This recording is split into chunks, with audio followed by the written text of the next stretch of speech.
We made USAA Renters Insurance for the stuff you love. Because if it's worth lugging up 5 floors, it's worth protecting for as low as 33 cents a day. It's that simple. USAA. What you're made of, we're made for. USAA. Stunt Friends. When Kentucky did the little turn on the catwalk, they did so with the school's highest AP ranking in 15 years. Tonight, they are roaring and soaring in Lexington. Number 8 Kentucky welcomes defending MAC champion Northern Illinois to Kroger Village. Brock Osweiler, Alex Chappell is down in the field. Kentucky sitting at 3-0. Their varsity needs to work out offensively. O-line, they need some reinforcements in the run game. Those will come next week. What they do have right now is a great defense and a first-round pick quarterback. Will Levis is an all-around stud. He is definitely the alpha of this team. He's the leader of the team. And he can do it all. Not only can Will beat you with his arm, he can beat you with his legs. He's extremely smart. His football IQ is high. His toughness is high. And I'm really excited to watch what this future first-round pick will do tonight. We'll have to wait to see Levis and you won the toss and will receive the open kick. Chance forces away. And NIU will begin at its own 25-yard line. Last week, in a loss to Vanderbilt in the DeKalb, NIU lost its starting quarterback, Rocky Lombardi, going down here. Hurt his leg. They hope to have him back next week. So, instead, it'll be the redshirt freshman Ethan Hampton gets to start just the second start of his career. Last week he came on relief for Lombardi, 12 out of 19, 124 yards, 2 touchdowns, and a pick. Not a whole lot of experience. They condensed the playbook a little bit for him, and he's playing SEC territory.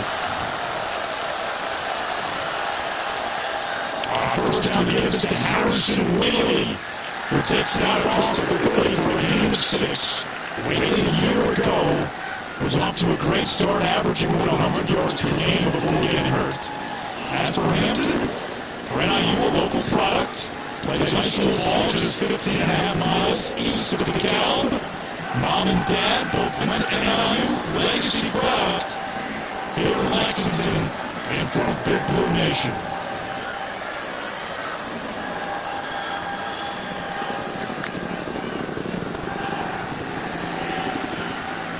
He's able to find the tight end, Tristan Davis. If you like old school football, Rob, you're going to see it today. Tight ends, NIU uses a fullback, heavy personnel.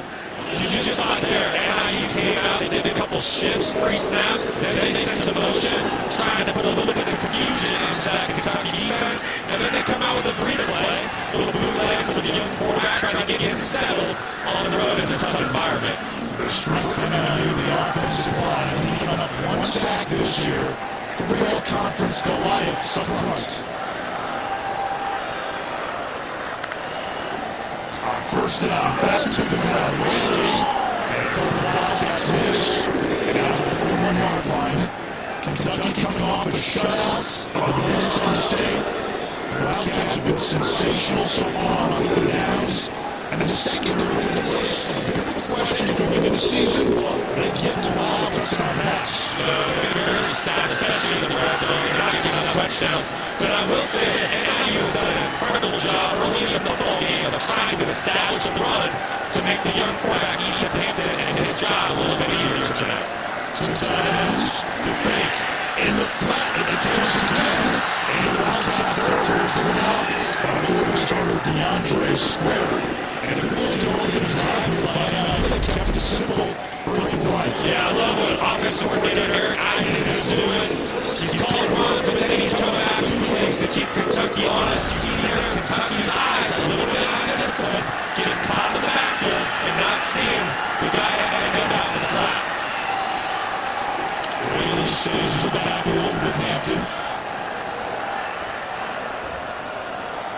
Sorahan's the motion man. Whaley on the cutback. And he's driven down at the 42 of Kentucky by Jordan Wright. And Wright is playing a spot more than J.J. Booth, Kentucky's best pass rusher, just had to shuffle that linebacker a little bit. Right moves to Weaver's old position. Alex Moore, the true freshman, slides into the starting lineup. Weaver's a big loss. Yeah, to most teams, I think any type of movement, to that extreme would be very difficult to overcome. But the great thing about Kentucky Wildcat defense is they don't care who makes the plays. This unit really plays together as a team. And so I expect whoever's in the game to play well in that defense will be able to have success. New quarterback that was Justin Lynch on the keeper. He is the younger brother of Jordan Lynch, the former All-American and Heisman Honors nominee. Yeah, this is impressive. We weren't expecting to see multiple quarterbacks, especially early in this ball game. And it's hard enough for a young backup to get his lead in a tough environment, let alone two young quarterbacks. I'm very excited to see what NIU is doing here. NIU 4 down for some third downs. Kentucky, one of the nation's best. They only allowed opponents to convert 17.5%. Lynch again, direct snap, first down.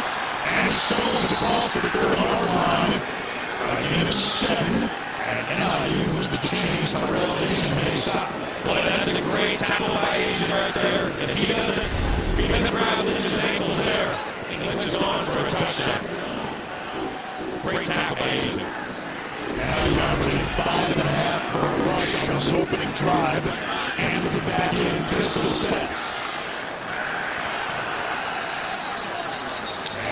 Saunders might have jumped.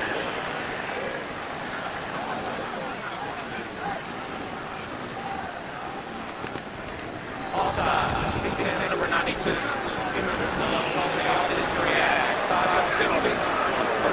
Penalties were a bit of an issue for Kentucky a week ago. Yeah, they certainly were. They had 10 a week ago. And I tell you what, Mark Susan, head coach of Kentucky, he really hangs his hat on his team being disciplined. I promise you. He's got steam rolling out of his ears right now. He wants his team to be disciplined and limit those pre-snap penalties.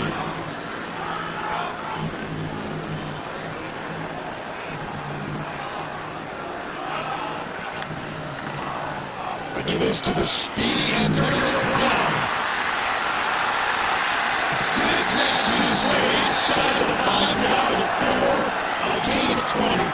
When you turn on the tape, his ability to cut without losing speed is uncanny. Yeah, it's super impressive. He's a very explosive back, and he can take the distance anytime he touches it. They hit it back to Brown. And he is fouled out right by Surge to the guy hard. Quiz Jones second the Wildcats from Ole Miss. Made a stop. Here comes a little quarterback switch again.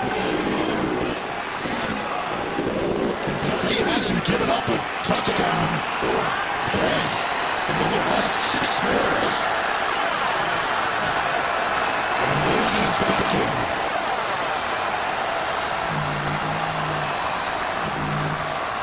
Lynch keeps it. And he stood up.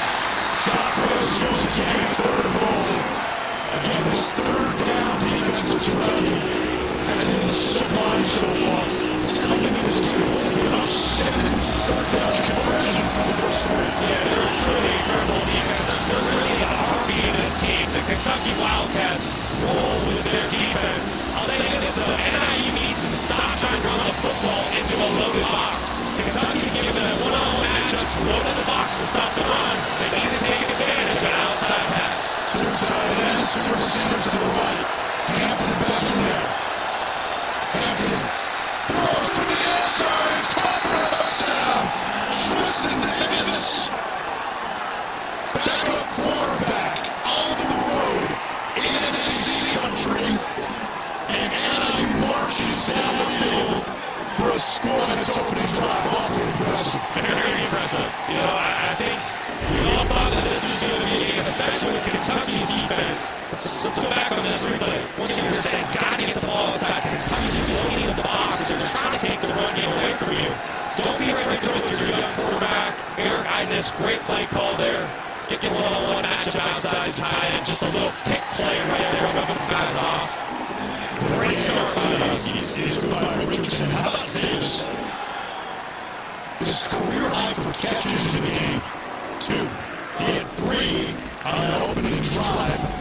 NIU using the tight end They brought him in for a different look, and the most impressive part, Brock, they had success running the ball. Quarterback, Whaley, and Brown. Yeah, speaking of that tight end, you're going to see him here. They catch Kentucky man-to-man defense. This is the perfect play call. When you get man-to-man defense against a low box, if you can call a pick play, you're going to see the two outside receivers picking for the linebacker, number 25, that's over the tight end. That's a layup throw all day. There's no better way to make a young quarterback more comfortable than to give him a quick touchdown pass early in the game. And a nice job by Harrison Whaley picking up that blitz, buying the QB that extra second. You know, that's something that Harrison just does. He is an all-around football player. When I was watching game film on NIU this week, it was one of the first notes I made on their team. That Harrison, not only is he a great running back, not only can he catch the football, but he's great in pass protection. And last week against Vanderbilt, he gave one of the most impressive blocks downfield, about 6 yards that I've ever seen on tape. Side kick, it's a short one, and Kentucky will bring out to the 25-yard line. NIU may have been trying to avoid Barry-on Brown, but the kicker was a touchdown winner. Brock, you're excited to see Will Levis, second year with Kentucky, after beginning his career with Penn State. This guy's a projected first-rounder. He can make every run. Yeah, not only is he projected, I promise you, he is a first-round pick. I'm very excited to watch this kid play tonight. Not only can he beat with his arm and his legs, he's extremely athletic and talented, but what he has above the neck is also very special.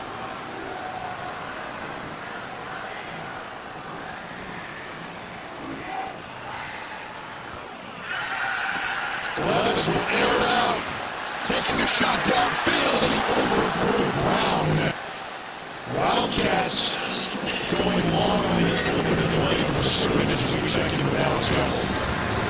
Aaron actually caught up with Tavian Robinson earlier this week about Will Levis, and he talked to me just saying that Levis was the huge draw for him to want to come to Kentucky. He said the quarterback that he is, that type of quarterback doesn't come around often. He's such a great leader, and he said if we don't get to play right, he's the first one to say, let's do it again.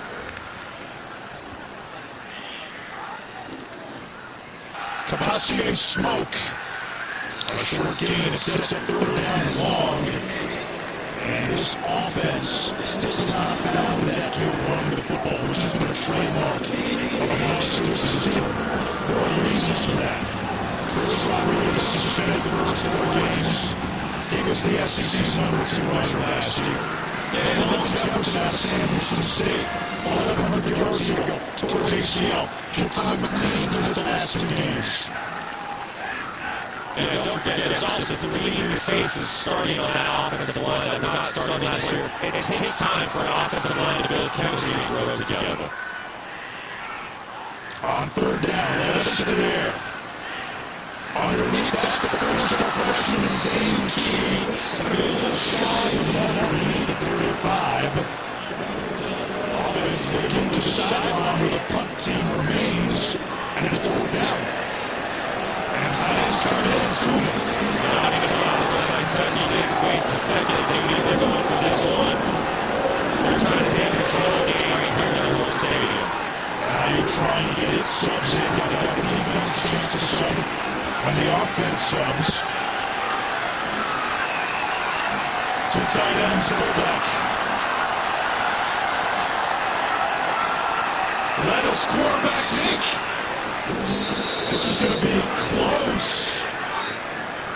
Now you got some good push there up front. This is going to be close. It's really going to come down to where he gets that initial mark.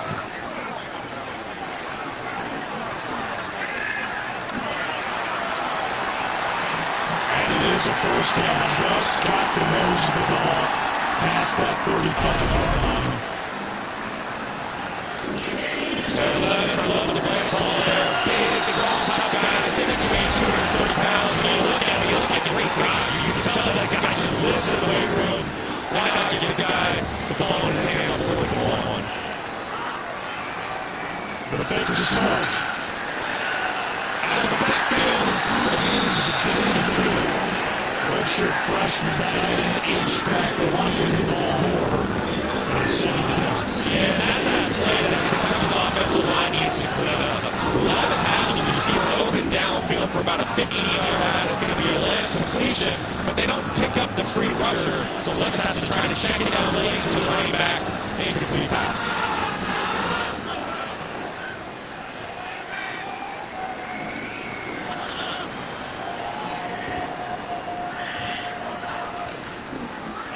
Tosses it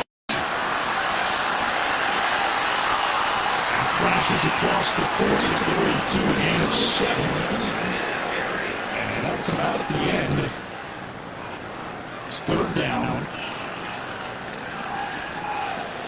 NLU's defense has really struggled on third and next season entering play. Teams were complete 58%.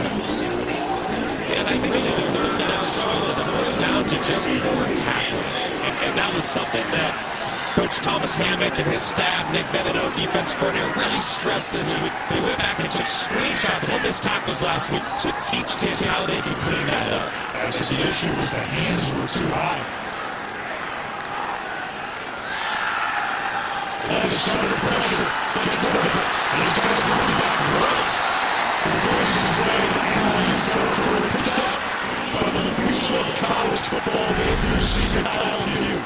Eighth-year senior. Yeah, he's been around, but you know what? Levis does a tremendous job. Once again, he has a free rusher coming right down the middle, breathing down his neck. He does the next best thing, slides in the pocket, finds a check down, and converts the first down. That is why Will is such a big-time NFL prospect.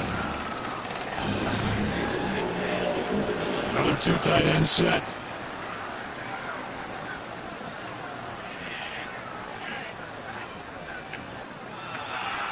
Lavella sheds a tackler and stops inside the 45 to do 5 more. That big blue wall, that Kentucky offensive line, it's just so much an identity of this football program. It's hard to lose 2 guys to the NFL. You get a number of first-year starters, and then a couple of your return players are changing positions. Yeah, but you know what? I have faith in them. They will get it going. And the reason why I have faith is because of their offensive coordinator, Rick Scangarello, coming from the San Francisco 49ers, one of the best run, play-action football teams in the NFL. I promise you, this man is a brilliant football line, and he will get his offensive line done. It's going to bring up third down after a loss of a yard. O'Malley lead the TFL.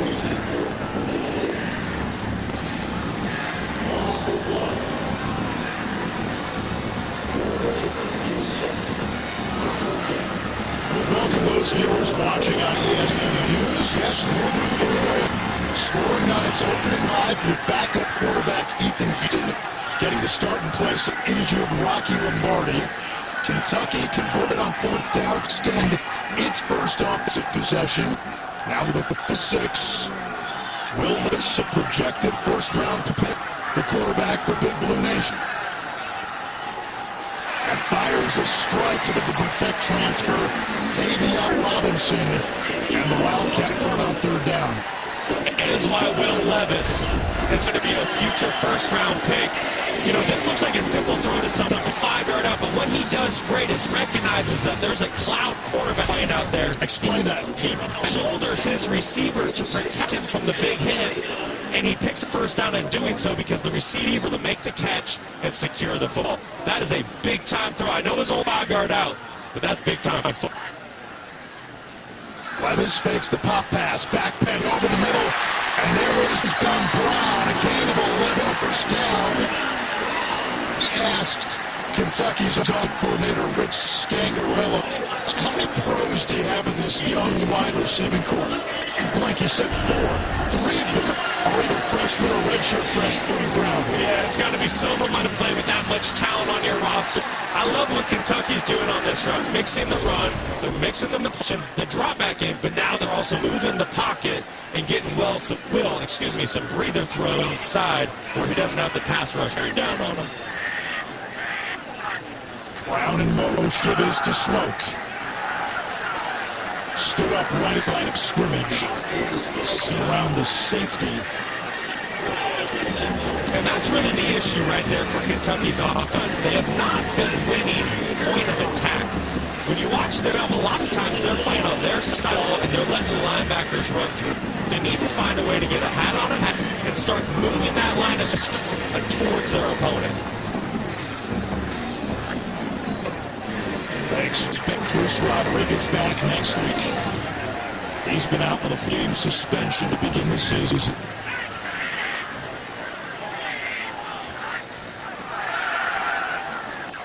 Out of the backfield to look for Smoke, and it brings up a 3rd and long.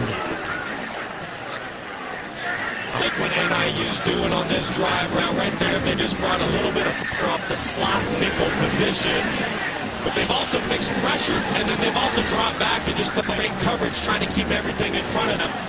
They're going to have to make Will less guess tonight. They cannot let him get pulled. They need to do a great job of mixing pressure and just straight zones. Keep him on his toes all night. NIU won the MAC last year after going 0-6, 2020.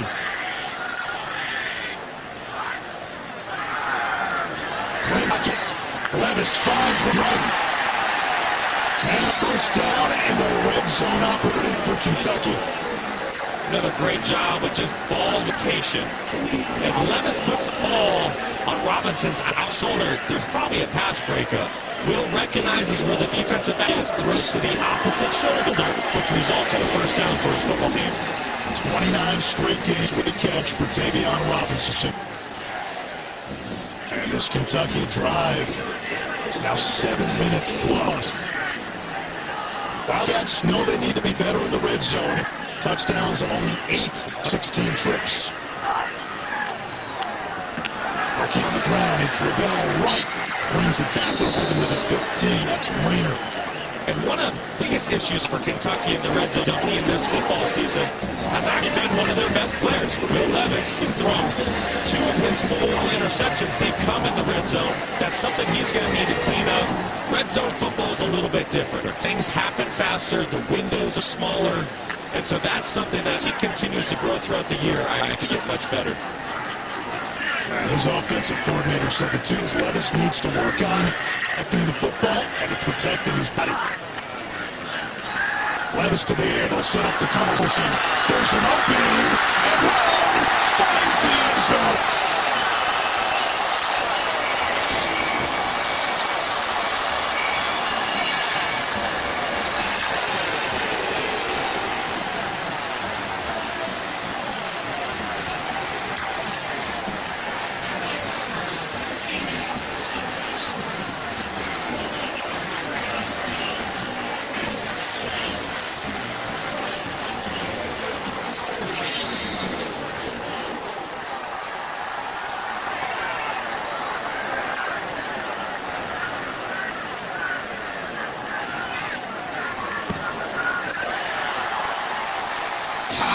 At 7 after a 16 plus 75-yard drive that chewed up 8 minutes of clock. We are brought with less than a minute to go in the first quarter. Both teams have had 2 long scoring drives. Yeah, it's a great start for both football teams. Defensively, I know they both want to stop them. But right here on the touchdown pass, Scangarello calling a little outside tunnel screen. You're going to see the left tackle getting outside there. Great job with the kick-out block. Big number 68 getting downfield right there. And Harrion Brown, the true freshman, finding that little tunnel, finding that window in the screen game and getting in zone. Brown, a true freshman, much like Dane Key, part of the number 15 even class in the country. And to give you an idea how hard it is to amass high-end talent in the SEC, 15th ranked class in the country, best recruiting class in the history of the football program. The SEC only the 6th best. Yeah, well, listen, the SEC does things a little bit different. But let's credit the Kentucky Wildcats and Coach Mark Stoops for getting that top 15 recruiting class. What Coach Stoops has done here, 2 10-win seasons under his belt. It's very impressive, and there's a lot of excitement here in Lexington right about this football program.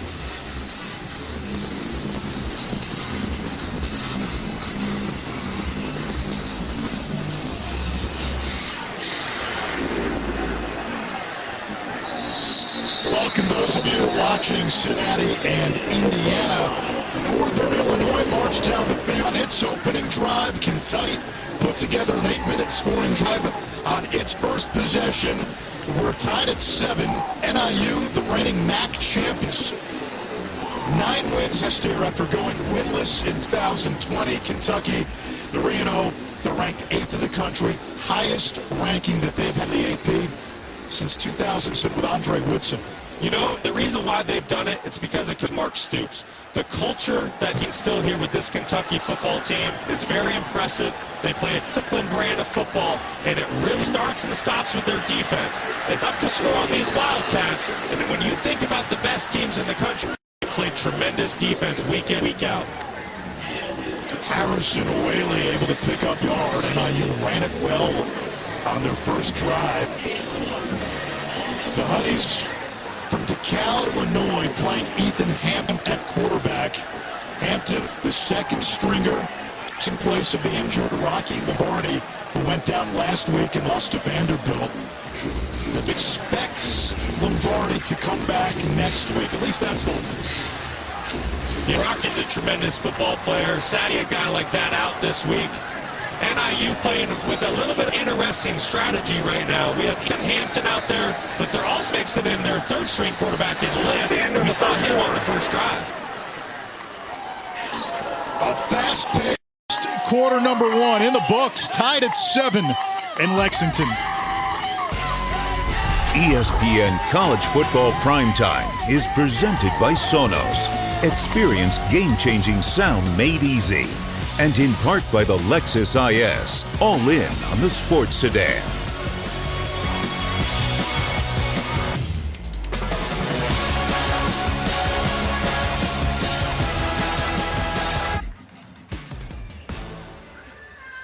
We made USAA Renters Insurance for the stuff you love.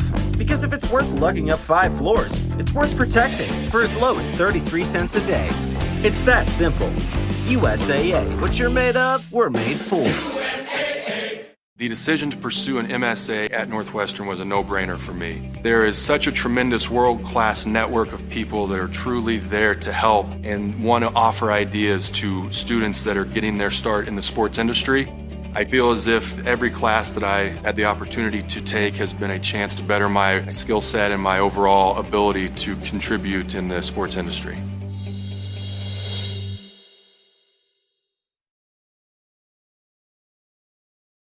Get in.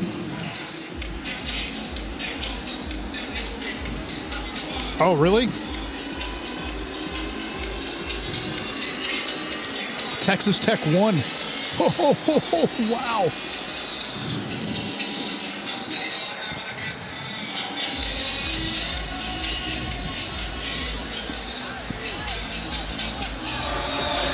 Twilight descends on Lexington. Start of the second quarter, 2nd and 9 for Northern Illinois. And Ethan Hampton is the quarterback, second career start in place of the injured Rocky Lombardi. And on first down, his pass broken up by DeAndre Square. That was 2nd down, so it's 3rd and 9 as we look at our impact players, brought to you by Chick-fil-A. For NIU on offense, I have Ethan Hampton, the young quarterback, making his second career start. He's going to have to play big tonight. And Ontario Brown, the running back, that anytime he touches the ball, he can take it the distance. For UK, you have 2 graduate senior linebackers. They've played a ton of football. They're tremendous leaders. Excited to watch this matchup tonight. Hampton's got the headshot of a French Chevalier.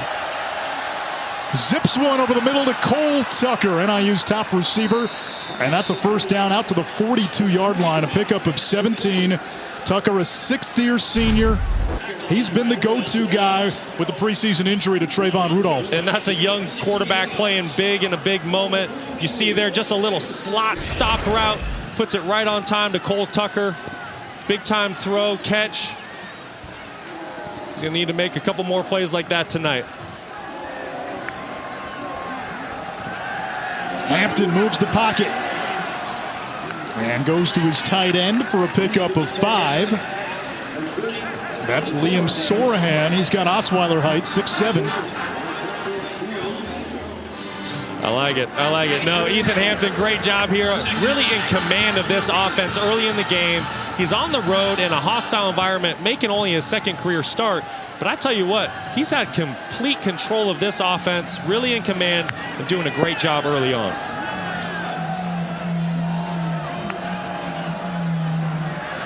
Whaley cuts a jagged path to the 49. And Brock, give a lot of credit, too, to Eric Eidsness, the offensive coordinator for NIU. Now, they've had the right game plan so far. They did not want to overload Hampton, but they also told us, hey, backup quarterback getting a chance to start in SEC country. They saw a little bit of a difference in attention to detail and preparation this week. Yeah, they said Ethan had a tremendous week of prep, but I love how they're helping him out. They're really making their play calls on a Rolodex: run, bootleg, drop back, play action, keeping Kentucky guessing. On third down, and that's too high for Shamar Turner, the FIU transfer. It'll bring up fourth down. This has been a team that likes to be aggressive on fourth down, more so when they cross midfield. And Thomas Hammock, their head coach, told us yesterday, now they might tend to be more conservative because it's hurt them this year a little, but right now the offense is out on the field. Wouldn't surprise me if this is just a hard count. Yeah, I'd be very surprised if the Huskies actually snap this football here and go for it. Will Levis and his Kentucky receivers are too dangerous to give him a short field. I'd expect a hard count here, trying to draw Kentucky offsides. They'll try that instead. The quick kick, and it lands for a touchback.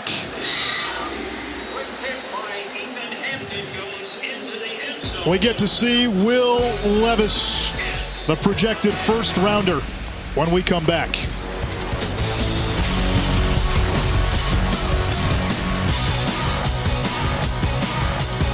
We made USAA Renters Insurance for the stuff you love. Because if it's worth lugging up 5 floors, it's worth protecting for as low as 33 cents a day. It's that simple. USAA. What you're made of, we're made for. A Cadillac is more than a statement. It's a celebration of self-expression and a declaration of your independence. So choose to be bold and choose to be exactly who you are. Get 2.99% APR for 60 months plus $500 purchase allowance on the 2022 Cadillac XT4, XT5, and XT6. Visit your local Cadillac dealer today. Vinay Schropp, Brock Osweiler, Alex Chappell on the sideline. Second offensive series for the Kentucky Wildcats. Hey, basketball programs, they're winning at football these days. Kansas, Duke, North Carolina, and Kentucky all began the day 3-0. That's changed a little bit as Cavassier Smoke brings it out across the 20 for a gain of a yard. The 4 winningest programs in basketball all started 3-0 in football for the first time. Kansas beat Duke today, so the Jayhawks are 4-0. They haven't won 4 games in a season since 2009. UNC just lost to Notre Dame, and Kentucky and Northern Illinois tied at 7. Yeah, you got a little bit of an exciting shake-up with these schools right now. You can't just call them basketball schools. Kansas coming out with a sellout today for their home crowd. Yeah, they rushed the field and everything.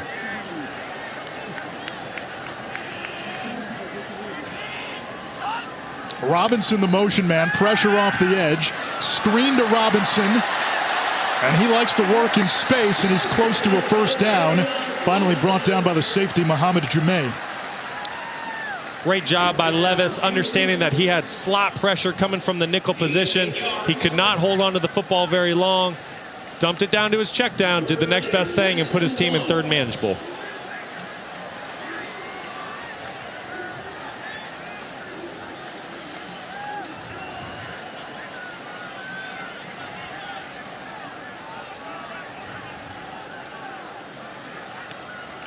Levis, quarterback sneak, and torpedoes ahead for a gain of about 3. It's a first down for Kentucky. Well, if you're going to get 3 on a quarterback sneak, you might want to call it on first and second down too. Let the big fella run with the football. How would you feel about running 15 quarterback sneaks a game? Yeah, that's not so much for me. But like I said, when you look at Levis, and you can tell the amount of time he spends in the weight room, I don't think he minds toting the football a little bit.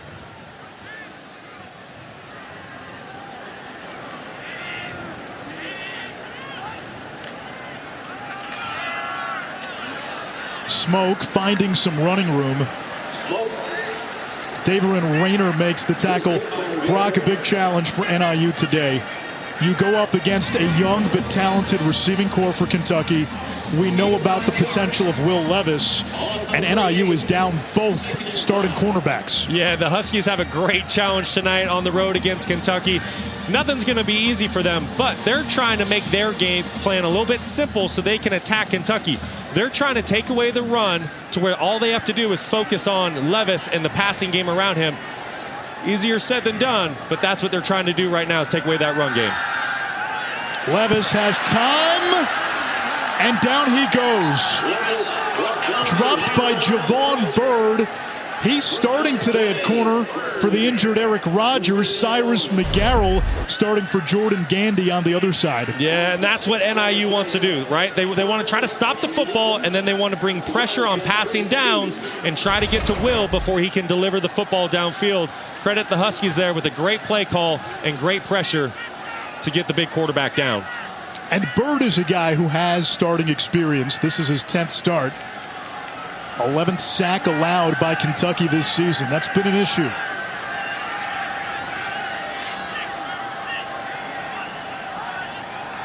Here's the blitz. Levis eluding the pursuit, hit, and taken down again. This time it's O'Malley. Well, I tell you what Nick Benedetto is doing on defense right now is super impressive. All of the Kentucky receivers, they were covered downfield. There was nowhere with Levis to go with the football. And then up front, you see the NIU linebacking core bringing pressure, bringing twists and stunts with the defensive line. They're really getting after Kentucky from all angles right now. Kentucky without its starting long snap. Well, they were thought to be without their starting long snapper, Cade DeGraw, but he is in there. No, that's Clay Perry doing the snapping. Now look for a moment. Was that DeGraw? It was Perry. He gets the snap off clean. The punt by Goodfella pins NIU back at the 35.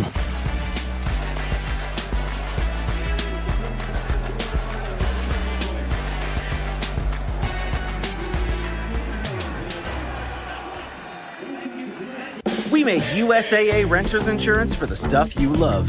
Because if it's worth lugging up 5 floors, it's worth protecting for as low as 33 cents a day. It's that simple. USAA. What you're made of, we're made for. On a Fansville homecoming by Dr. Pepper. Surprise! CJ, we weren't expecting you. Hey, buddy, what are you doing here? Hey, go State. You replaced me with star quarterback Bryce Young? We could never replace you. Here's your Dr. Pepper, Mom. Mom? It's just a silly nickname. He came up with Dad for me. Here you go, kid. They're my family now, CJ. Next time on Fansville. Hey, brother, get out of my room! Dr. Pepper, the one fans deserve. Primetime, presented by Sonos, is brought to you by Discover. Exceptionally common sense. Welcome back. Kentucky and Northern Illinois all tied up at 7. Well, it's Extra Yard for Teachers Week, and as we know, our educators work hard to inspire and empower their students. So let's honor Kentucky's Dr. Kiko Tanaka. She's a professor in sociology and director of undergraduate studies in community and leadership development. Dr. Tanaka has worked with many of Kentucky's football players, and they absolutely adore her for all the work that she's done. Anish? All right, Alex, thank you very much. NIU back on offense. It's Brown looking to bounce it to the outside. Stumbles before the edge, and a flag flies in at the end of the play.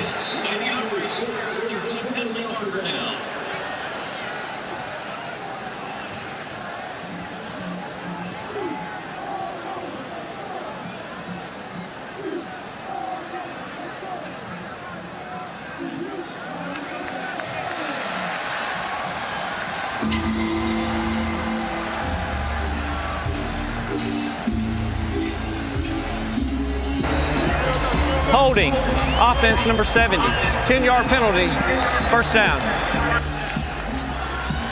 We remind you, Extra Yard for Teachers Week is an annual back-to-school effort led by the College Football Playoff Foundation that brings college sports together to recognize and show appreciation to great teachers across the country. To support Extra Yard for Teachers recognition and resources initiatives, follow at CFP Extra Yard or scan the QR code for more. 1st and 20 after the penalty. Brown, he can accelerate through that hole, picks up 11. It sets up a 2nd and long. DeAndre Square brought him down. Well, I tell you what, that's a young quarterback's best friend on the road. You're in 1st and 20, a position no quarterback wants to be, especially a young one. And when you can hand it to your, explosive running back in Brown and pick up 12 yards, that's very comforting on the road.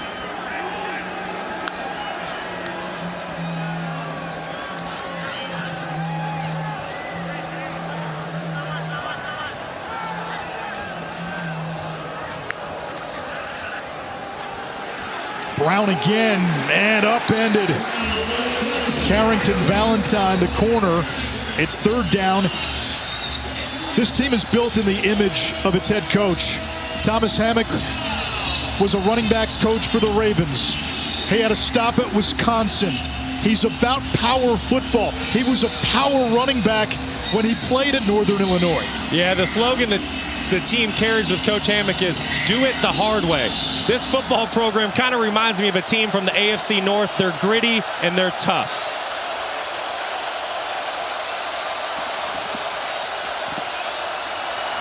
Delayed pressure. Hampton's throw, incomplete, broken up. Keidron Smith, who had that pick 6 against Florida, got in the way, and it's 4th down for NIU. Credit Kentucky's secondary, just nowhere to go with the football for Ethan Hampton. That was just blanket coverage everywhere across the board. None of the receivers able to break open and get any separation.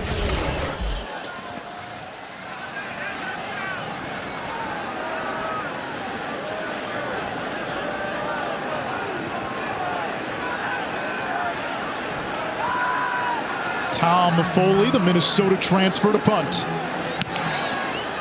And a good punt. Robinson retreats, watches it sail over his head, and it bounces out of bounds inside the 5-yard line. Tom Foley flips the field on special teams. A long way to go for Kentucky and Will Levis.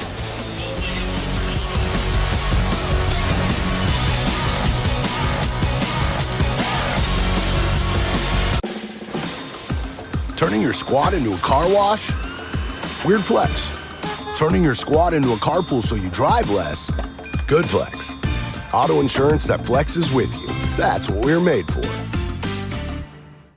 On an urgent Fansville by Dr. Pepper. Hurry! It's almost kickoff. I am. Oh, they logged me out! What's the password? Okay, it's P23XR ampersand. Dude, the caps lock is on! How much time we got? I missed basic cable. Here we go. What was there? What was there?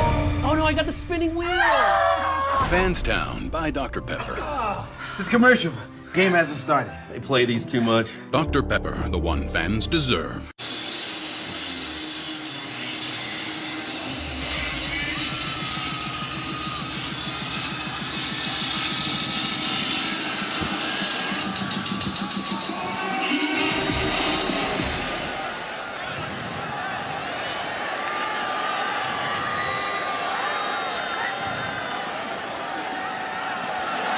Kevin Cavassier Smoke finds a hole, fighting forward, gets across the 25, out to the 29-yard line, a gain of 27 to give Kentucky breathing room. And no, Texas isn't back, and neither is Miami.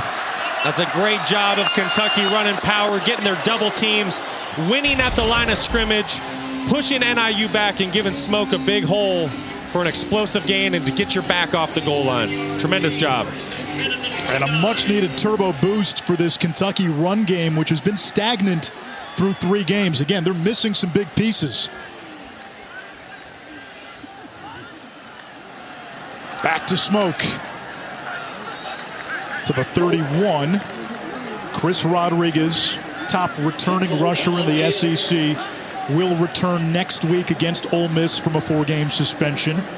Ramon Jefferson, who Kentucky really liked, 1,100 yards at Sam Houston State last year. He tore his ACL week 1. And Jaton McClain injured his ankle week 1. He's missed the last 2 games. We've yet to see him tonight.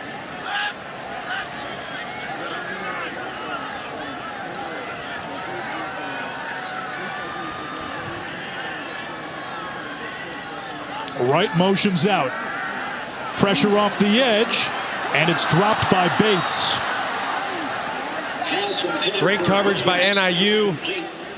Once again, Will Levis under pressure. Seems to be a constant thing we keep saying tonight, but he finds his check down, his tight end right over the ball, makes an accurate throw. Need his tight end to help him out and make a catch there.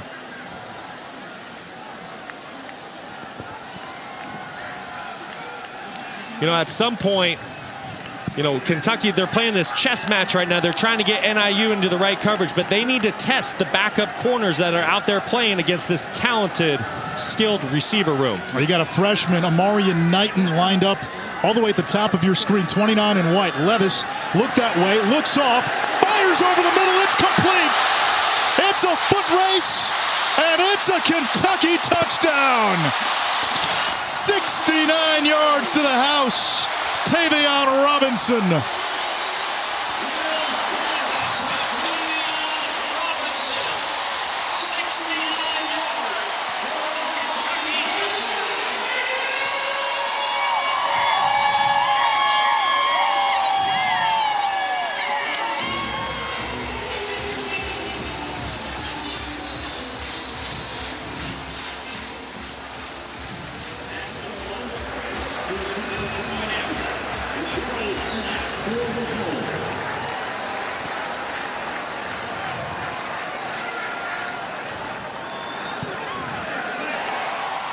Nice job by the holder.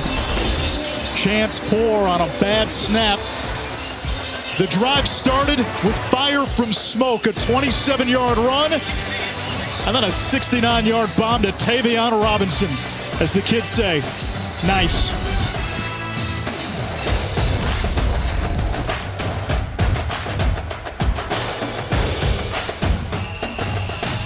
We made USAA Renters Insurance for the stuff you love. Because if it's worth lugging up 5 floors, it's worth protecting for as low as 33 cents a day. It's that simple. USAA. What you're made of, we're made for.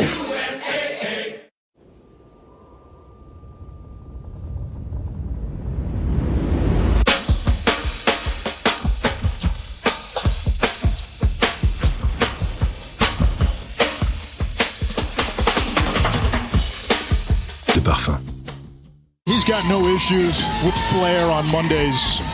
Kentucky, little Flair on its last drive, SEC on ESPN.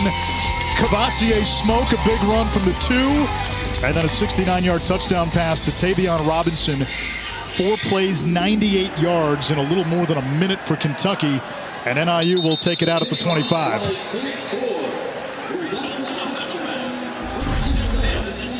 Let's go back and look at this touchdown here.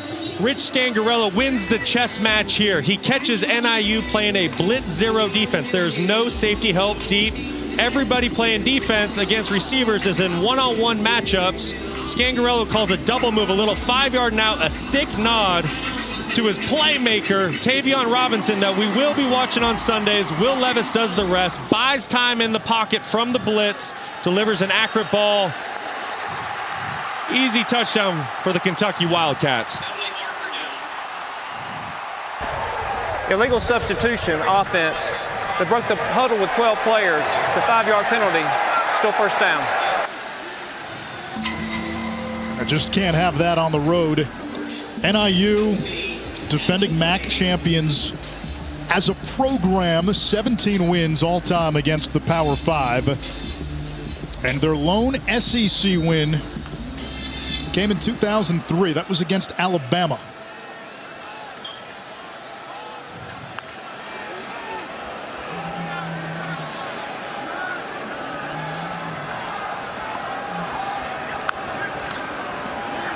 Hand off Whaley.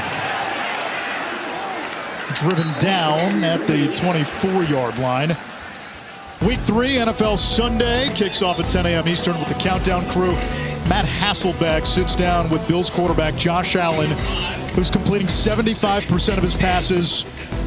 Buffalo dominant against Tennessee and the LA Rams.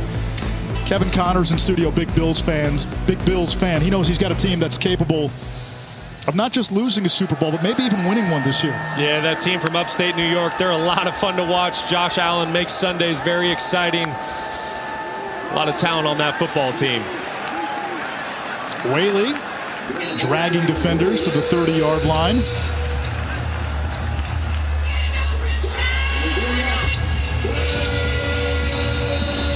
Looks like Cox is down.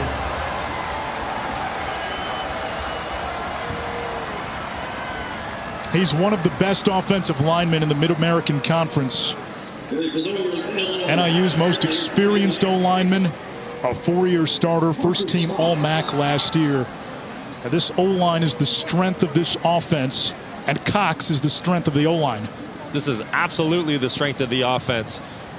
Prior to tonight, they had only given up 1 sack this season through 3 football games, and then going back to 2021, they only surrendered 10 sacks in 14 football games, which as a former quarterback, I can tell you what, that lets you sleep good at night. That's very impressive. That's a Tempur-Pedic pillow. Cox able to limp off the field on his own.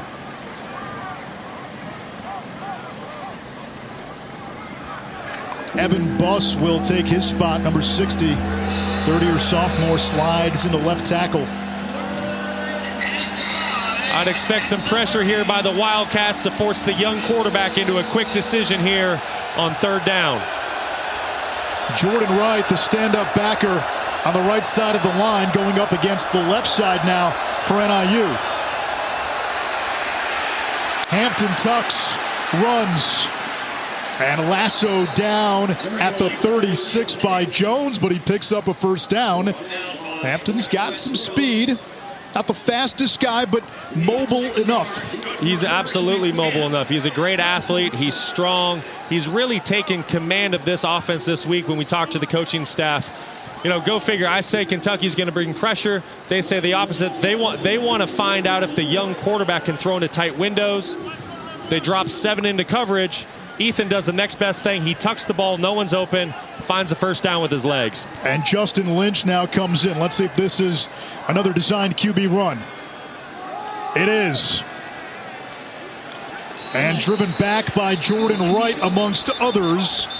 Forward progress gets Lynch a yard. We may have been on another network earlier when Lynch came in, so if you missed it, he is the younger brother of Jordan Lynch, the former NIU All-American and Heisman finalist. Justin, a sophomore out of Chicago, transferred in from Temple.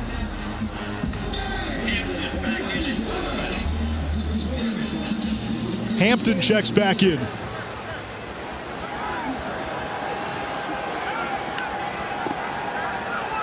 Kentucky looking to bring pressure.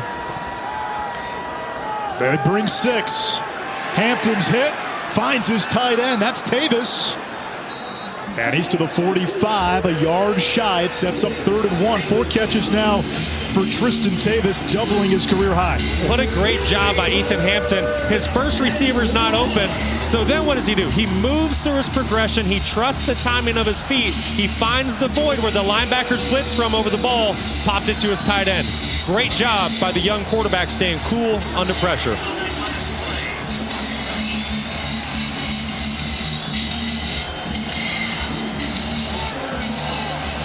Two tight ends out of the pistol. Dozier in motion. Whaley.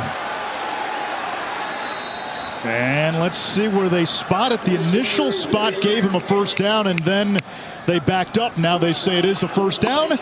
And we check in with Bills Mafia's #1 fan, Kevin Connors.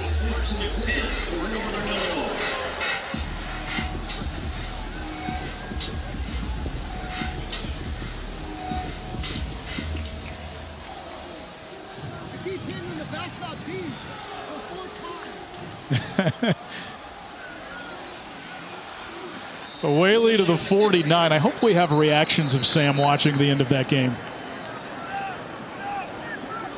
We get a timeout by NIU. Timeout, Northern Illinois. First half, Their already first of the half. 1:15 to go in the 30-second second quarter. timeout. Northern Illinois received the opening kickoff, scored on its opening drive. Kentucky answered back. Thank you.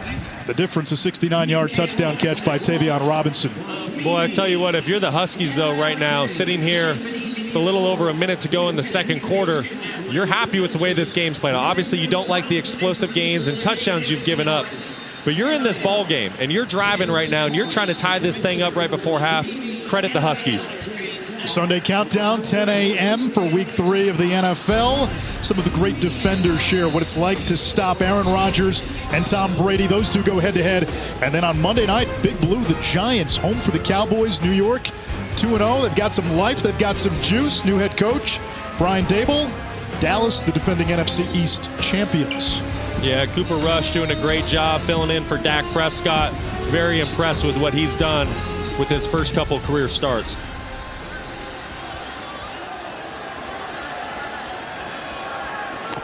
On second down, Hampton hands it off straight up the middle. That's Mason Blakemore. And this will bring up a third down. You're kind of in 4-down territory, knowing who the opponent is. Kentucky gets the ball to begin the third quarter. 3rd and 6, you might have 2 plays here. I'm only 4-down territory if I can get it to 4th and 1, possibly 2. Once again, you're playing a Kentucky offense that has a future first-round pick at quarterback. You have 4 NFL receivers on this roster. I don't want to give them too many short fields when I'm still in this ball game. I'm only down 7 right now. But if you can pick up 3 or 4 here, again, given what you said, that tells me you almost have to be a little more aggressive than you want to be if you want to win this game. You're going to have to make some plays given who the opponent is. I totally agree with you, Anish. If we can get this, pick up 3-4 yards, you know, that puts you into 4th and 2, possibly 4th and 3. That changes things. But at 4th and 5 or 6, I'm putting this ball deep, and I'm making Levis go 90 yards again. So is a run play the call for you right here? No, I'm trying to pick this thing up through the air right now. I don't want it to get to 4th down if I don't have to. Both teams have 2 timeouts left. Kentucky crowding the box. Rutkowitz in the slot, movement on the right side.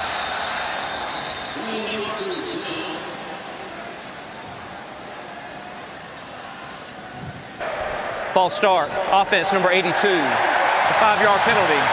Still 3rd down. That's big. That's on Tavis. And now this changes the calculus if you sequence 2 plays. It did. You're definitely changing your play call now. 3rd down and 6 versus 3rd and 11. Those are 2 totally different scenarios for an offensive coordinator. But once again, you don't need to throw it beyond the sticks. You can try to find a catch and run here, or maybe even move your quarterback with like a half roll out of the pocket to give him a run pass option.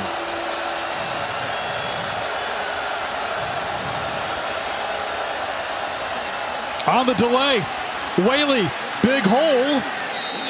And he brings it into Kentucky territory, so it's going to be about 4th and 2, 4th and 3. We get a timeout. Timeout, Kentucky. Their second of the Wildcats half. call it. They've got 1 left. It's 4th and 2. 52 seconds to go. All right, Brock. If you're Thomas Hammock, what do you do? If I'm Thomas, I'm going for it. I think you got some momentum there. You just took Kentucky's aggressiveness and used it against them. You saw their defensive line. Their ears were pinned back. They were flying up the field. They wanted to go get the quarterback on a sack. NIU had the best play call you can have for those pass rushers flying up the field. They called it draw play to the running back. They got a little bit of that momentum back. I like going for it here on 4th down. I just want to make sure I can move the pocket so Hampton has a choice to either deliver the ball through the air for the 1st down or tuck it and run. Yeah, the danger here, and it's obvious, if you don't get it, Kentucky, even with 1 timeout and about a half field to work with, will have a chance to score. They get the ball to begin the 3rd quarter, and if they score to begin the 3rd, that might be the ball game. You've kept it close. You've condensed the game with some long drives. You've done a tremendous job, like you just said, of condensing it, but now you got to go take it.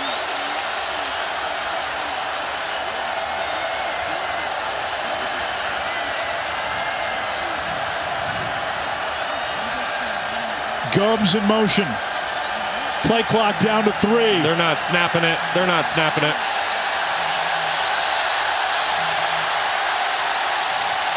Great discipline by the Kentucky defense.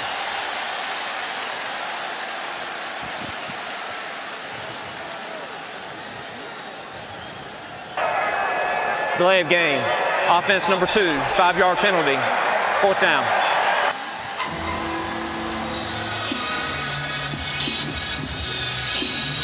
So Foley to punt. His last one, a 61-yard kick that went out of bounds at the Kentucky 2. Tavion Robinson waits inside his own 10.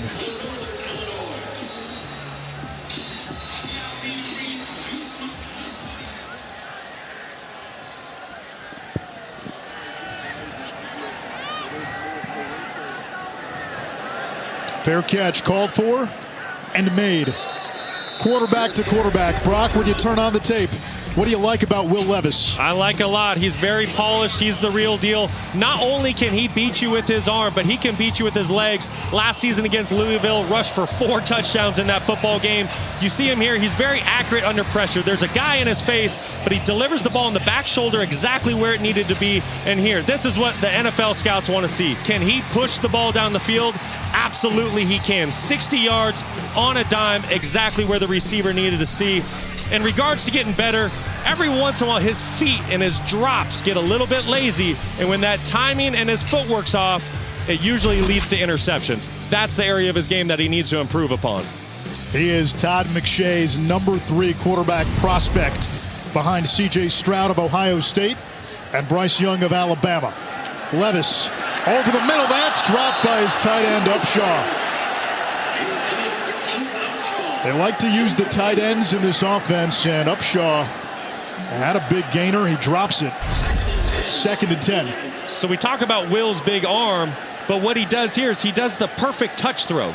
It's a little 10, 12-yard throw up and down over the linebacker. Not only can he drive the ball down the field and show that arm strength, the man's got a little flick in his wrist and can hit those touch throws as well. Tavion Robinson, 4 catches, 92 yards, is the slot receiver.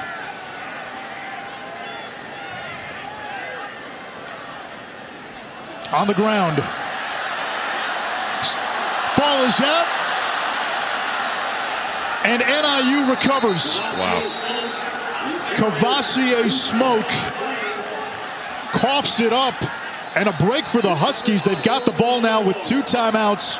42 seconds inside the Kentucky 35. Nick Ratine, one of the captains, a former walk-on, recovers the fumble. By the defense. First down. And NIU now with a chance to tie the game before halftime, and that changes the temperature of this entire building. Boy, I tell you what, Thomas Hammock punting the ball on 4th down a couple plays ago rather than going for it. Tell you what, he looks like a very smart man now, because now he's got the ball and he's knocking on the door to go get some points. Cole Tucker is NIU's top receiver. He's in the slot.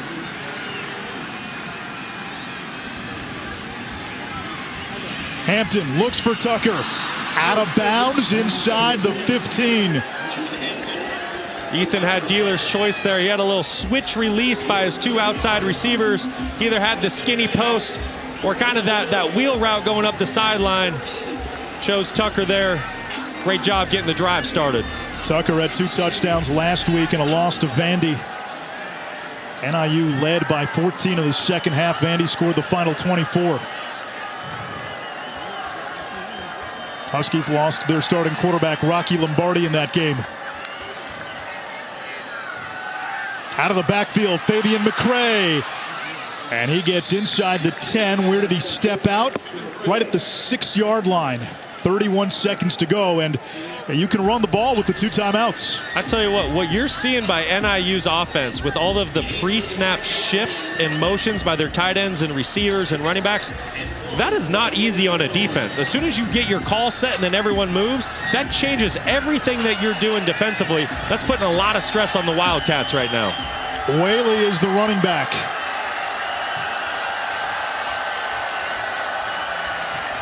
Whaley gets the call, picks up a first down inside the 5 at the 3.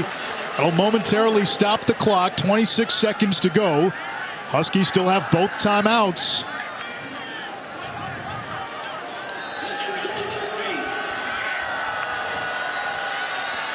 Whaley ran into a blue wall. Take your timeout. Take your timeout. And Thomas Hammock runs out on the field to get the timeout. Alex Safari, the freshman, getting the start, made the tackle. Timeout. Northern Illinois. You know, I know timeout. NIU and their coaching staff, they don't want to overload the young quarterback, but this is a time I'd love for them to call 2 plays, a man play and a zone play, so they can take advantage of what Kentucky's doing. Sunday Night Baseball, Aaron Judge continues his chase of Roger Maris's AL home run record. Judge 0 for 3 today, but hitting .449 in September. Also in the Triple Crown chase. 60 home runs for Aaron Judge. Yankees look for the sweep of the Red Sox. Bad news for NIU. Marcus Cox, their stud left tackle, going to the locker room in a cart. If I'm Eric Idness right now, offensive coordinator, NIU, I'm calling a pass if I get man-to-man defense, and if I get zone, I'm going to pound it. Rutkowitz, the motion man. Sprint right. Hampton, back of the end zone, has to throw it away. 3rd and goal. Kentucky playing a zone defense there. They stay very disciplined with their eyes and their feet. They stay within their zones and create a blanket coverage. Nowhere to go with the football for NIU. Eric Idness spent time at South Dakota State. Had a pretty good tight end there in Dallas Goddard. Tavis, 82. If he's on the field, he is a guy to watch. He's been a favorite target for Hampton with 4 catches.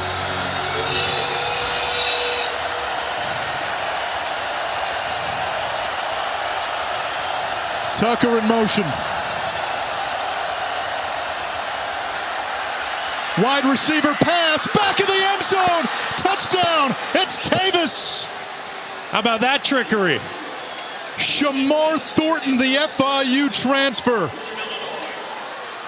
Eric Idness into the bag of tricks. And there is a hush here in Lexington. What a play call you're going to see here. It looks like just kind of your basic reverse end around. Nope. Don't think that too soon. Don't commit to it. He's got a passing option. Finds his tight end in the back of the end zone. Tremendous play call by Eric Idness.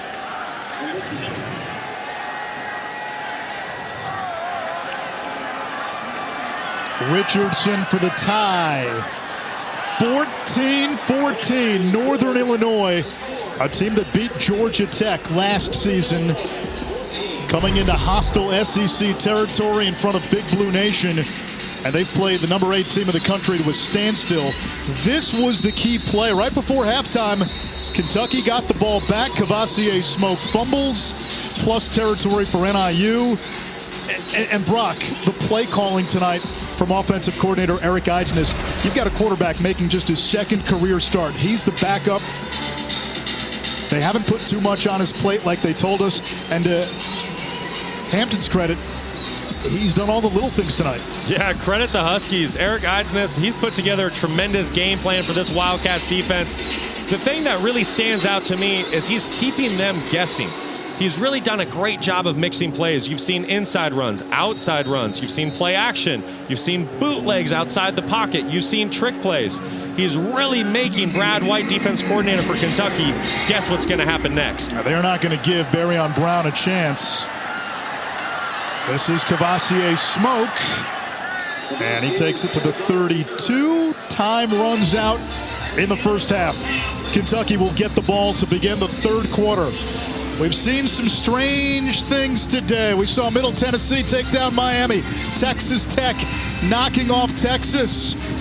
Northern Illinois playing 8th-ranked Kentucky to a stalemate through 30 minutes. Kevin?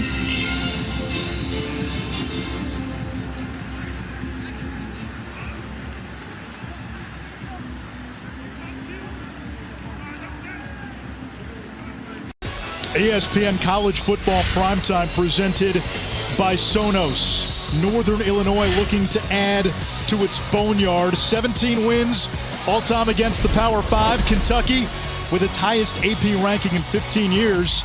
tied with the Huskies 14-14 at halftime. And Ishroff alongside former quarterback Brock Osweiler. Kentucky shut out Youngstown State last week. They weren't happy about the way that game went. There's been a little carryover tonight. Yeah, there certainly has. And Mark Stoops, he made that aware to everyone. He said, listen, I know we're playing Youngstown State, but I feel like we should be able to pull away from them in the second half with the weapons that we have offensively and the type of defense we play. Well, now a week later, you're seeing a similar scenario play out. NIU has kept this game close. They've condensed the game. Kentucky's only had the ball for 4 series. What's been NIU's cocktail tonight? Well, how do you beat an opponent that has more talent than you on a roster? You control the game by running the football and by playing efficiently at the quarterback position, and that's what young Ethan Hampton's been doing tonight. He has yet to put the ball into harm's way, and he's protecting it and being very efficient and keeping his team ahead of the sticks. And then you add in a little bit of trickery after a turnover, and that's what you get, and now we're in a tie ball game. Kentucky will receive the second half kickoff. Wildcats averaged more than 7 yards per play. 1 turnover, though, at the end of the half is why we're tied. Kentucky coughed it up in their own territory. NIU took over with a short field with about a minute to go and marched it in for a touchdown. NIU trying to kick it away from Barryon Brown. And Kentucky will have this at the 30-yard line as we check in with Alex Chappell. Hey there, Anish and Brock. Well, I just caught up with Coach Stoops, and he is frustrated with his offense. He says, we have been too careless. It's inexcusable. And he says, with the game moving this fast, the opportunities that we get, we've got to capitalize and make the most of them. As for the other side, catching up with Coach Hammock, he likes the way that Ethan Hampton has managed this game. He said in the locker room at halftime, the players all spoke to each other and they said, we believe, let's do this. They're halfway there. Levis under center. Hands it off to Lavelle Wright, who's tripped up in the backfield and got to the line of scrimmage, so no gain. Jordan White blew up the play. It's second down. You know, there doesn't need to be any panic mode for the Wildcat run game right now. There was safety pressure there off the edge, just trying to run a little bit of single back power inside. But at some point, if you cannot get your run game going consistently, I think it's time to turn it over to Will Levis and his arm and let him air it out. And as you just saw, the Mark Stoops halftime speeches have worked.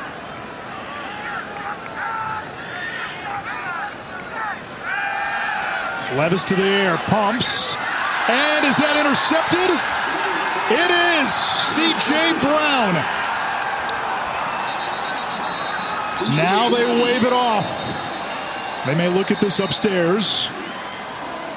Brown had a big fumble recovery last week against Vandy.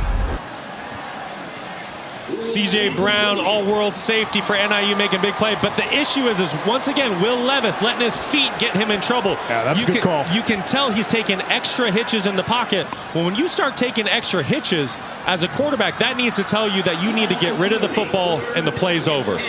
And Brock, I know he's a DB. You're trying to pull an upset on the road against a top 10 team. That's one you got to have. Absolutely. That's a game-changing play. You got to find a way to make it.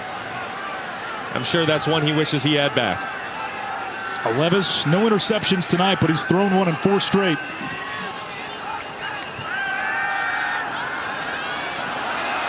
Levis over the middle, wide open Brown.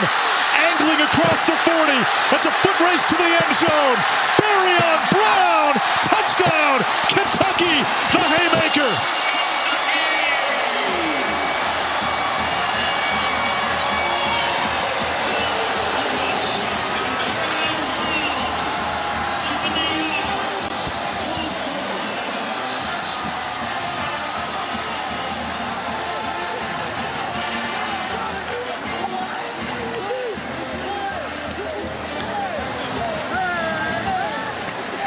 From a near interception to a 70-yard touchdown.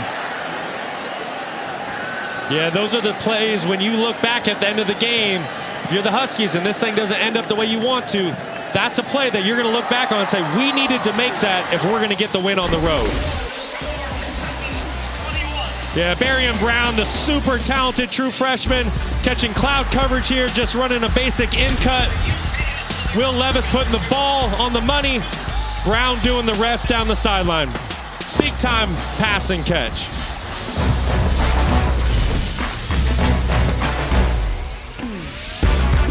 My wife got old, so it's time to put her in a home.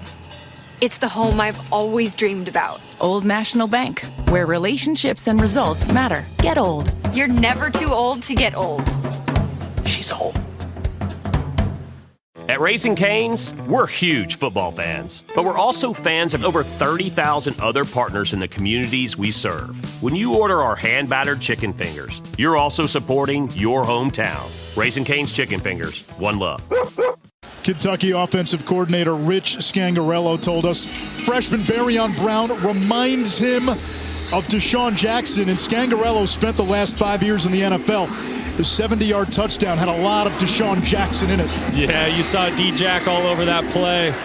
Barrion Brown just taking the ball, taking it across the field, making an explosive touchdown look easy. Billy Dozier brings it across the 40, run out of bounds near midfield as NIU gets a little spark. Looking back on that touchdown pass, you're going to see Rich Scangarello catching the perfect coverage for his play call. He's going to get cloud coverage to this deep in cut by Brown. Will Levis does a great job of buying time in the pocket for this play to develop. Brown does the rest by house calling that one. Tremendous speed by Brown. You can see as soon as he gets his hands on the ball, the burst he has, if he catches that ball in space around zones, he's gone. 100-meter and 200-meter state champion in high school. There's another guy with speed. Ontario Brown picks up 4. Brown in his career has 8 touchdowns. That's Ontario Brown, not Breon Brown. 8 career touchdowns. 6 of them have gone for at least 35 yards. And there was a run he had in the Vanderbilt game last week where he cuts up the middle and then bounces it to the outside without losing a step. Yeah, he did a tremendous job on that play. He was very patient. He let the play develop. And when he saw the hole and he said, "I'm going," he was gone. On 2nd and 6, Ethan Hampton on the slant, threw it behind Thornton. It's 3rd down. If you're just joining us, NIU without starting quarterback Rocky Lombardi today. Lombardi injured his leg in the loss to Vanderbilt last week, so Hampton making just his 2nd career start. Got the call at the end of last season against Western Michigan. That was a game that was played after NIU had already clinched its division. Keep your eyes at the bottom of the screen. Number 15, Cole Tucker, big-time playmaker at the senior wideout position. He's matched up on Valentine. Incomplete, wanted Tucker. It was too high, and Valentine did not yield an inch. Yeah, there was really nowhere to go with that football. Credit Kentucky's defense. Great blanket coverage down the field. Nowhere to throw the football for Hampton there. Big stop by the Kentucky defense after the kick return gave NIU terrific starting field position. Tom Foley has 1 punt today that pinned Kentucky inside the 5. Tavion Robinson waits at the 10.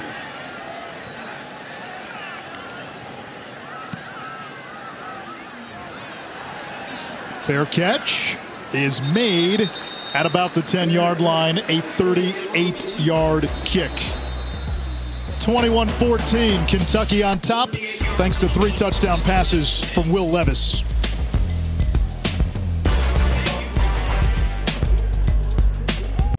Your father knows about saving money. Everything I'm wearing, I've had since boot camp. And I just saved on my car insurance for driving safe with USAA. Auto insurance that flexes with you. Hit the fit. That's what we're made for. A Cadillac is more than a statement. It's a celebration of self-expression and a declaration of your independence. So choose to be bold and choose to be exactly who you are. Get 2.99% APR for 60 months plus $500 purchase allowance on the 2022 Cadillac XT4, XT5, and XT6. Visit your local Cadillac dealer today. Todd McShay's top 5 quarterbacks for the 2023 NFL Draft. Anthony Richardson, great week 1 against Utah. Struggled against Kentucky, hasn't been the same. Tyler Van Dyke benched today in Miami's loss to Middle Tennessee. We're watching Will Levis, 2 long touchdown passes in this one, 3 altogether. Bryce Young, the reigning Heisman Trophy winner, and the #1 quarterback according to Todd McShay is Ohio State's C.J. Stroud.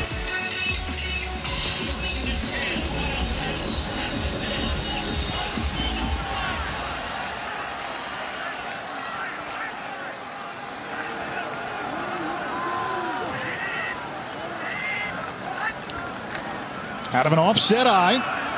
That's Lavelle Wright for a short gain. Brock, one of the things that attracted Will Levis to Kentucky when he transferred, the pro-style offense and having a chance to develop for the next level. Yeah, absolutely. What they're doing here with this Kentucky offense is very impressive. It's basically a copy-paste. Think San Francisco 49ers. Think old school West Coast.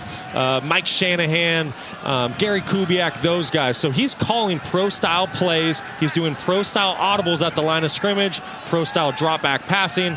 Very impressive, and it will definitely make him ready day 1 for NFL camp. That play blown up in the backfield.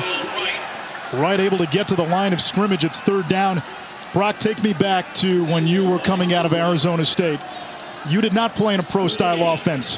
What was that transition like when you had to play in one? When you're not used to a pro-style offense and you step into rookie minicamp, your job just became that much more difficult. You're not used to calling plays in the huddle, and multiple plays at that. You're not used to cadences at the line of scrimmage. You're not used to checks. So if you're able to find yourself in a pro-style system like Will Levis is, definitely gives you an advantage.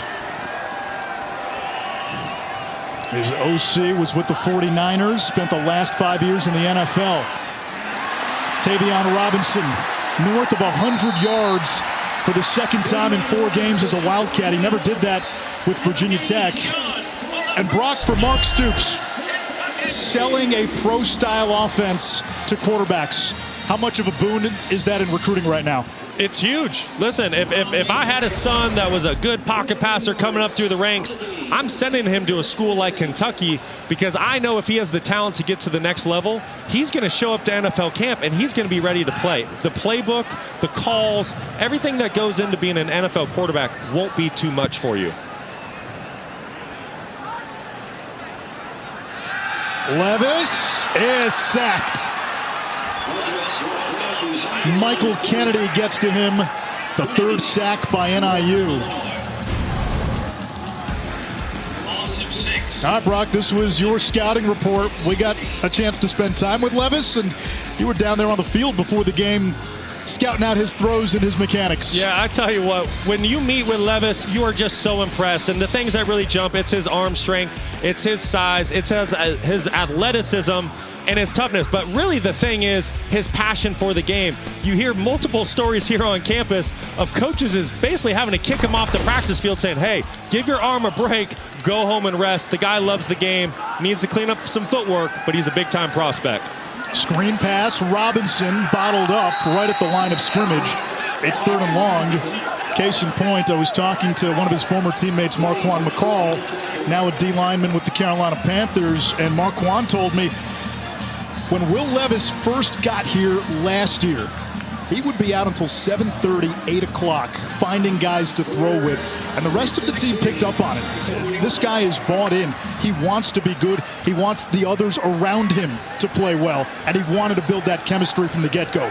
He's the definition of a gym rat. The guy on his off day during two-a-days is trying to go to the field and throw to receivers.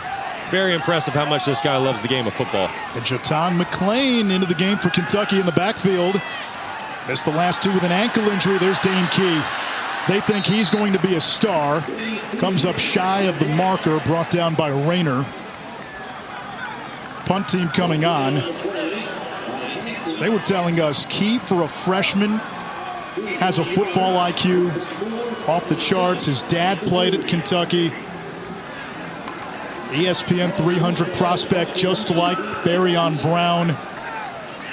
Touchdown in 3 straight games to begin his college career. Not bad. Yeah, and I think the most impressive thing that Coach Stoops said to us yesterday about him, he said he has not seen a dip in his productivity at practice. There's no freshman burnout in Dane Key. The guy is very consistent with how he goes about the game, and that really jumps out when you're talking about a true freshman. How about the punt by Colin Goodfellow?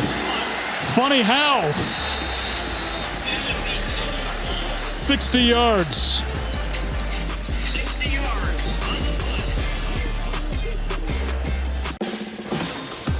Turning your squad into a car wash? Weird flex. Turning your squad into a carpool so you drive less? Good flex.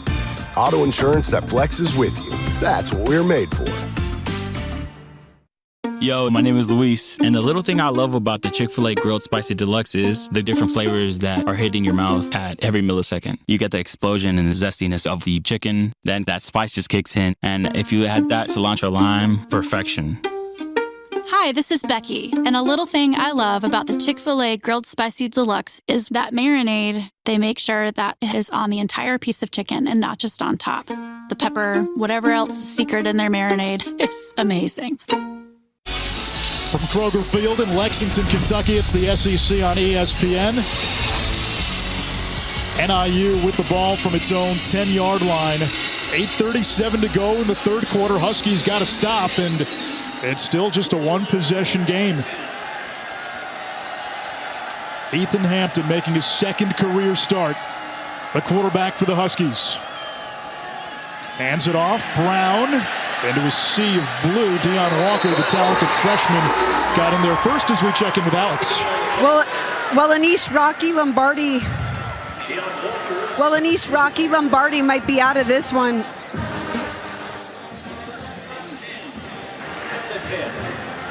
Apologies, guys. I didn't think my mic was on there. Well, Rocky Lombardi might not be in this one, but it doesn't mean he isn't contributing. He's been coaching Ethan Hampton from the sideline.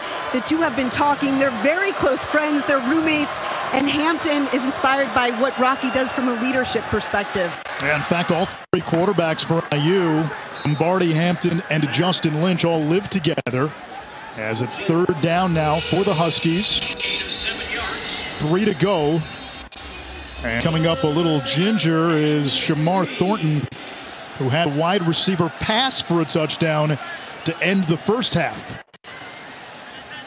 He and Cole Tucker came into this game having accounted for more than half the team's receptions. Tavis has been the top target tonight with 5 catches for 31 yards. And remember, this is a receiving corps that lost its best player in August. That was Trayvon Rudolph. Injury. Here are the Verbo College football rankings. Georgia, slow start against Kent State. They held off a pesky MAC opponent. Alabama rolling over Vanderbilt. Ohio State thrashing Wisconsin. Michigan struggled early against Maryland, rebounded in the second half. Clemson, what a thriller that was. Double overtime. Tigers holding off Wake Forest. Clemson secondary, though, a lot of concerns after today. Concern in the secondary, but if you're a Clemson fan, you're very excited to see what your offense did today and all the points they put up. Yeah, Clemson home for NC State next week. Arkansas and Texas A&M, that's a good one. Hogs up 14-13. Arkansas looking to start 4-0. The last time they did that in back-to-back seasons, Taylor Swift was not even born. 88-89. She was born in December of 89.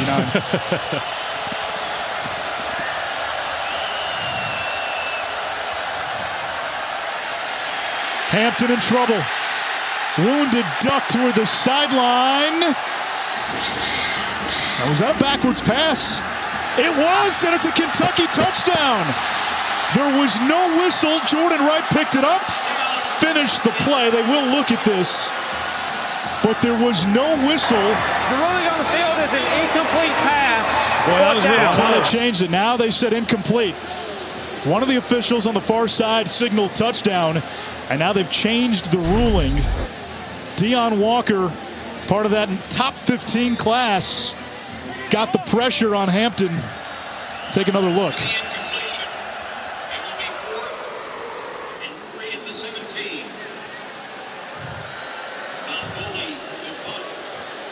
So he's at the 10-yard line, and yes, that is a forward pass. Or he's at the 5-yard line. And that is a forward pass, so that is the right call. It's 4th down, and Foley will punt to the dangerous Tavion Robinson.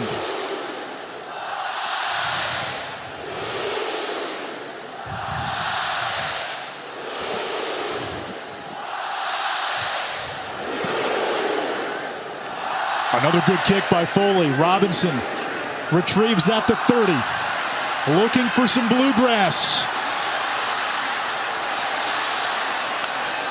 And he's to the 33-yard line as we say hello to Kevin again.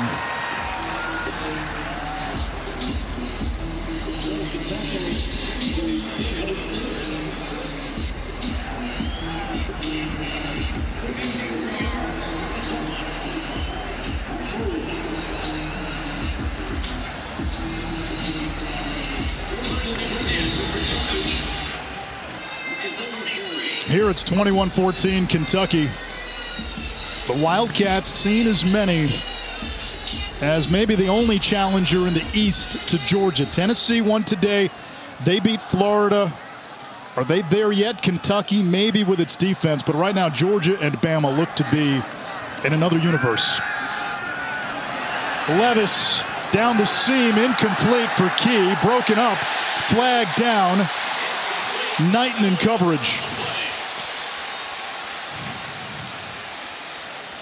Ball a little bit behind the target there.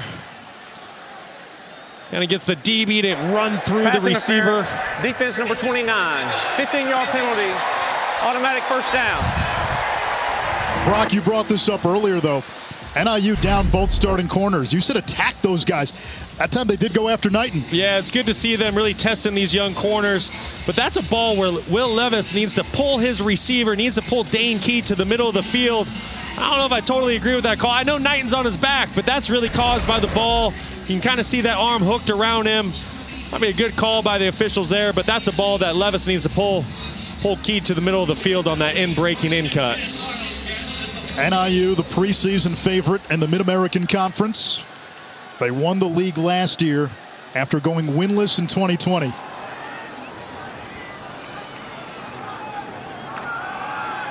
Lavelle Wright barges into NIU territory, a gain of 6.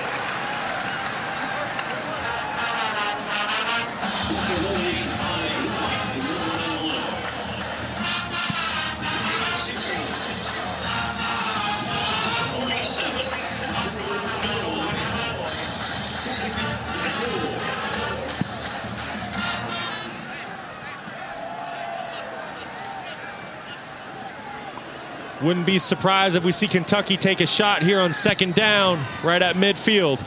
Out of that ace formation, it's a toss to Smoke. Serpents around the edge and shoved out of bounds. He picks up a first down. Brock, for Kentucky to grow and get better offensively, it's got to start up front. We know how good that big blue wall has been for years. How would you assess offensive line play for Kentucky tonight? Well, listen, you're spot on. Levis can't do his job unless he's protected. And if you're going to play in the Southeastern Conference, you need to be able to run the football. So the offensive line needs to make strides, right? Tonight, they've done a better job, I would say, in running the football. They haven't done a great job in protecting their quarterback, but they're slowly making some strides in the run game. Out of the I formation on third down, quarterback sneak. And that was quite a push. So when you see that one in the film room tomorrow, you chalk that one up for the big bullies up front. Absolutely. When you're the quarterback playing behind an offensive line that's getting pushed like that, you're just along for the ride.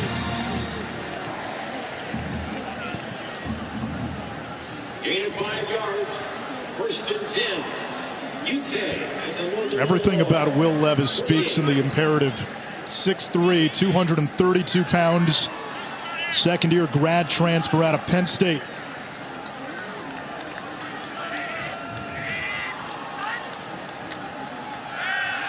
There's the tunnel screen. Brown tries to B-button away from trouble. Gets inside the 35. He picked up 7 yards. And for Barryon Brown, he's got his first career 100-yard game. First of many. Yeah, you can tell this kid's going to be a big-time player. Not only is he an explosive guy with great agility, great quickness, he's also an extremely smart football player with a very high football IQ.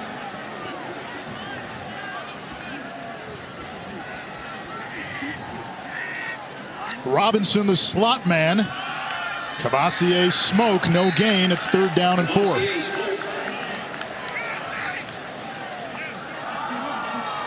Heavy pressure brought there by NIU, blitzing 2 off the edge. Not a lot of space to create anything with the run game there for Kentucky.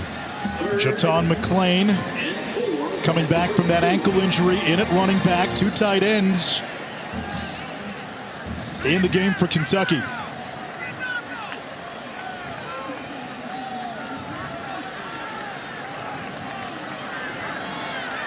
It's a 3 tight end formation. Yeah, and with your tight end split out wide at the bottom of your screen, that's a coverage indicator telling you if it's man or zone defense. Levis will step up, and they got him from behind after a gain of a yard. So 4th down from the 31, 3 to go. And let's see what they do. The kicking team will come on, so Matt Ruffalo will attempt a field goal. Again, it's still just a 1-possession game late in the 3rd quarter. Northern Illinois coming up with stops, hanging around, and this is a win for the Husky defense. Yeah, and if you're Kentucky, this is not where you want to be right now. You want to be trying to pull away from your opponent. You heard Coach Mark Stoops talk on Monday. He wanted to do that against Youngstown State last week. You don't want to leave a gritty, tough team around like NIU late in the football game, because they can be dangerous. Ruffalo's career long is 50. This from 49. Almost blocked. The kick is up. Plenty of leg, and it's good. It is good from 49 yards by the score. Kentucky 24-14. We remind you, NFL Countdown comes your way at 10 a.m. Eastern. It gets week 3 started. Matt Hasselbeck sits down with Bills quarterback Josh Allen. The great defenders tell you how to stop Aaron Rodgers and Tom Brady. Well, in Brady's case, you got to find the picture in the attic. And then on Monday night, it's the 2-0 Giants. Yes, the 2-0 Giants. Best start since 2009. Brian Daboll has turned that program, that franchise around. And then the Cowboys coming off that thrilling win against the Bengals. But without Dak Prescott. Saquon Barkley had a great opener. Went ham against Tennessee. And made some big plays in the 4th quarter against Carolina last week. He looks healthy. Yeah, you want to talk about an all-around back, a guy that can do it all. He can catch out of the backfield. You can split him out wide. He can run between the tackles, outside the tackles. Guy's a complete stud. Now they won week 1 on a gutsy 2-point conversion call, and the Giants winning in week 2 on a 56-yard field goal by Graham Gano.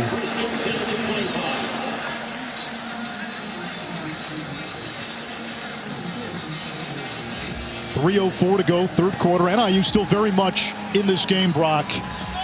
How do they get their offense going again in this 3rd quarter? Listen, the Huskies really hang their hat on running the football efficiently, staying ahead of the sticks and getting in 3rd and short. But at some point, you can't do 10, 12 play drives against a great defense like Kentucky every time. I want to see play action, take a shot, and try to get a score on a short drive.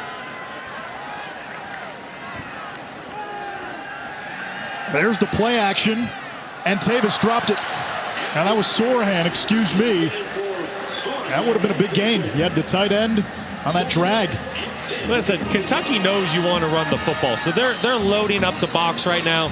Now, credit the Huskies. You've had success tonight. You were averaging over 4 yards a carry at half. But at some point, like I said, you got to start taking some shots down the field, and you got to shorten these drives and help lighten up that box a little bit to get that run game going in the 4th quarter.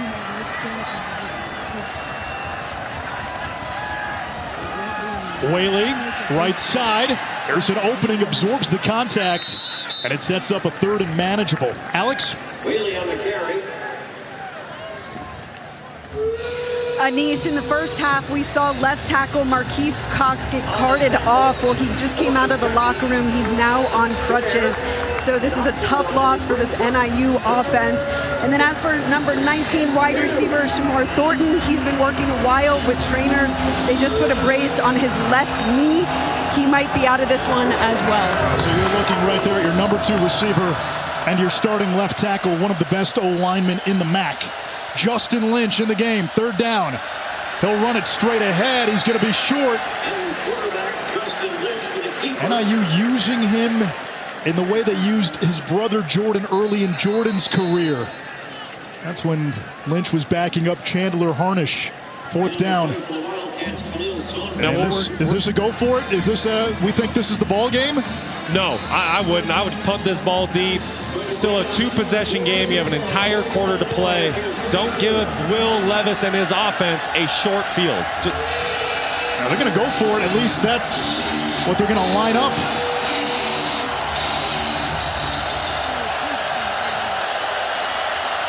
They snap the ball. Lynch. Does the surge get him a 1st down? It sure does. Yeah, that's a gutsy call. Well, I'm 0 for 2 for 4th down decisions today. Now you're inside your own 35. So it's going to be fun to watch. You're going to see here Lynch picking up the 1st down on a tough run, lowering his shoulder. We've seen a lot of wildcat runs with him. When do they do the play action and take a shot with him? Because Kentucky is definitely honing in on the run right now. Lynch remains in the game. Hands it off to Whaley. Gain of a couple, 2nd and 8, a minute to go here in the 3rd. And now Ethan Hampton comes back in at quarterback for NIU. That was a great play by Ripka there on the edge for Kentucky. The way his shoulders were, it made the decision very difficult for Lynch. Do I keep it? Do I give it? He kept him square, and then as soon as he gave it, he closed in on the running back.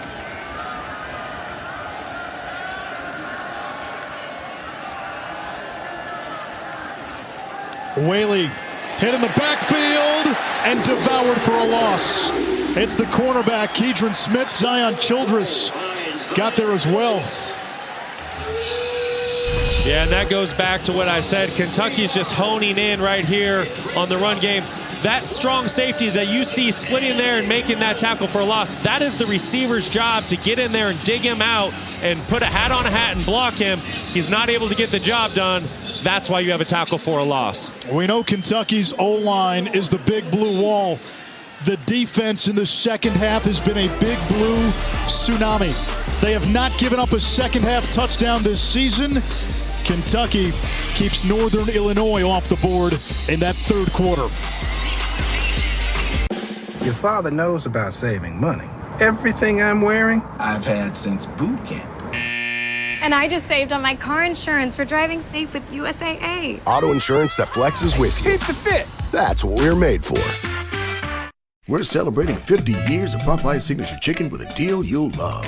Now for just $6.99, takes 50 years of crunchy, juicy chicken we've been serving since 1972.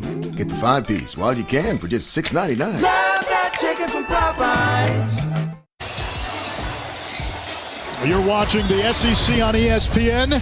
Start of the 4th quarter in Lexington, Kentucky with a 10-point lead on the defending MAC champions Northern Illinois. It's 3rd down, 10 to go for Ethan Hampton and this NIU offense.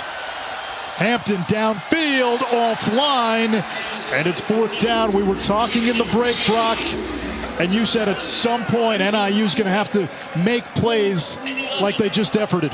Yeah, I think they need to try to cut this field down a little bit, make it shorter by taking some shots with the passing game down the field. On 2nd down, Kentucky basically blitzed their strong safety on a run play. NIU wasn't able to block him with his receiver. And when you have a defense that's playing so hard and so fast downhill, how do you get them to slow down? You go play action and you take a shot over their head. At some point, the Huskies are going to need to call it. Foley has been a weapon in the punt game.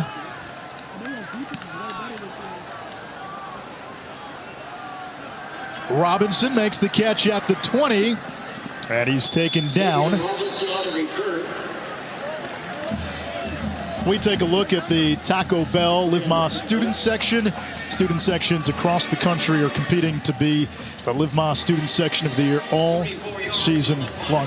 Brock, I'm not going to lie to you. I get nervous every time I read the Taco Bell card. A couple of years ago, I said Live Más.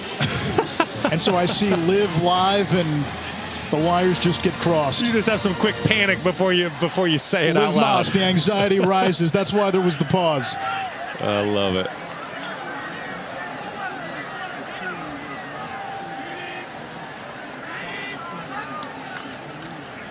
Levis, play action. He's got guys open, flips it downfield, and it's complete to the tight end, Jordan Dingle.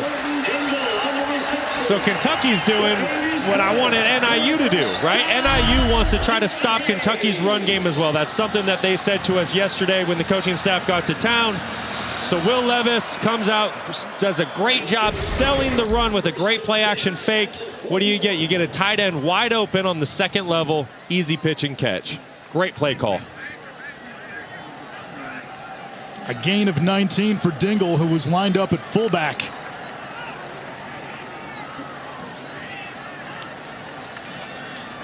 Here's Wright.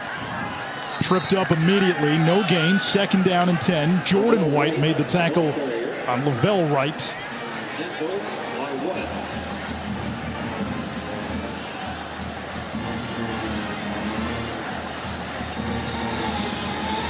No gain, 2nd and 10 at the 41. 2nd and 10, kind of your get back on track down for an offensive coordinator. I expect to see some type of run play here to get it to 3rd and manageable, or even a quick game throw with Levis.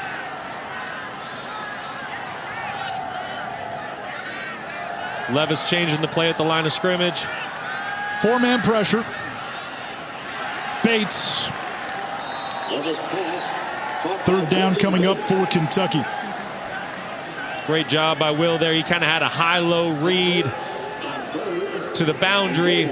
Did a great job of just taking what the defense gave him to put it into 3rd manageable.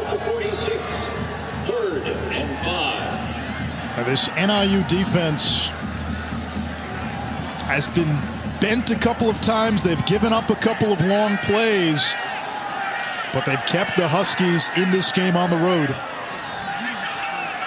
McClain rejoins Levis in the backfield. Another audible. NIU rushes 4. Levis over the middle. He's got Jatan McClain, who turbos ahead for a 1st down. I tell you what, Anish, that's going to make NFL scouts smile big time when they watch Will's tape. NIU played a cover 2 defense. They weren't going to let anything get behind them. They were playing a soft zone. No one was open down the field. Well, sometimes your best option versus cover 2 soft zone is your running back over the ball. Will trusts his footwork, goes through his progression, checks it down to the running back, and gets a 1st down. That's a very difficult thing for college quarterbacks to do, to be disciplined enough to check it down to the running back. Levis 16 out of 22, 261. 3 touchdown passes. The toss to McClain. Breaks a tackle. Bulldozers upfield to the 40. A gain of 9, and now the whole playbook's open on 2nd and 1. Yeah, it really is. It'll be interesting here. You're kind of in that, we used to call it the strike zone area. You're not quite in the red zone, but you're in a zone where you can start taking some throws to the end zone if you want to try to cut your drive short. Kentucky's kind of got 2 ideas here. Do you want to try to run the ball, continue to control the game, continue to run that clock out, or do you want to try to throw the knockout punch and take a shot to the end zone with one of your talented young wide receivers?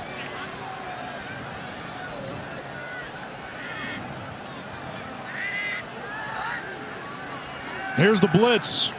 Levis moves the pocket. There's the shot. There's the shot. Downfield. Reaching. And it's incomplete. Dane Key just could not hold on. Dane on the double move there. He was selling that in cut. And then after he sold the in cut, he went back to the fade route. Beautiful ball by Will. Put it where only his receiver could make a play on it. You really saw that arm strength because he was sliding to his left as he was bombing the ball back down the right side of the field. It's a big time throw by Will. Would love to see the young wideout bring that one in for him. Key's got 3 touchdown catches, 1 in each game. With 1 more touchdown reception, he'll set the single-season freshman record.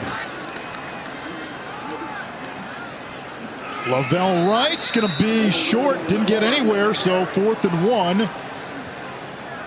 And Kentucky's going to go for it.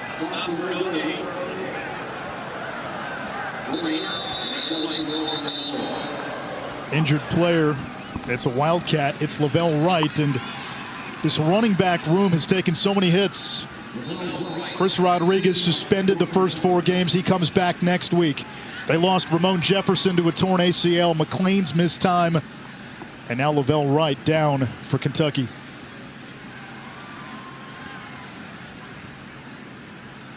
Your father knows about saving money. Everything I'm wearing, I've had since boot camp. And I just saved on my car insurance for driving safe with USAA. Auto insurance that flexes with you. Hit the fit. That's what we're made for. Big Al continuing to pound the rock here. I'm sure it looked like a good game plan on paper, Matt. Want to go head-to-head with the Heisman? Visit theheismanhouse.com. ESPN College Football Primetime presented by Sonos. 4th and 1. Kentucky will go for it. What's your call, Brock? You know, you get the sense that this is kind of the game for NIU. They're going to bring, I would assume, an all-out pressure. I want to get this ball out on the perimeter if I'm Kentucky. Levis moves the pocket, finds Bates, and a first down for Kentucky. I guess Rich and I had the same thought process there. You know, you've had a great job getting your 4th and 1 conversions today with QB sneaks. You have to assume NIU's expecting that. They're going to plug the middle. So why not get the ball out on the perimeter and find a different way to get a yard? Tremendous catch. And now Scangarello will bring in the 3 tight ends. So you pick up the first down, you can bleed the clock some and play bully ball behind that big blue wall. Yeah, I'd expect that. It's almost like an early 4-minute mode for the Wildcats. I'd expect a big dose. Yeah, they'll throw downfield for Bates. It's too high. He was covered by Brown, the safety. Dingle, one of the tight end H-back, fullback types, was lined up in the backfield. You're seeing what Scangarello is doing. He's trying to do a little bit of reverse psychology, right? Everyone in the stadium says, oh, Kentucky's getting ready to try to just run the football and bleed the clock. Well, he knows that too, so he comes out with a play action and tries to take a shot. I love it. You two spent a lot of time in his room yesterday. You were in his office for a long time after our meetings. We did. We had a great conversation. It was a lot of fun. Watched a lot of film. We even got into some of the practice film. He wanted to show me some stuff that Will's been doing. Really, really enjoyed my time with Rich Scangarello. Levis is tracked down by Rayner. Daverin Rayner, the leading tackler for NIU through 3 games. And it's 3rd down now for Kentucky. 4 sacks for the Huskies.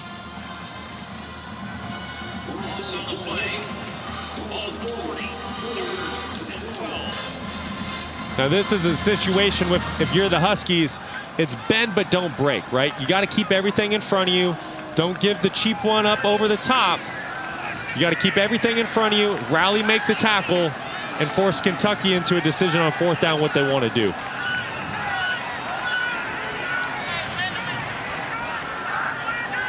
Here's the blitz. We're going blitz 0. Levis has time, complete, broken tackle.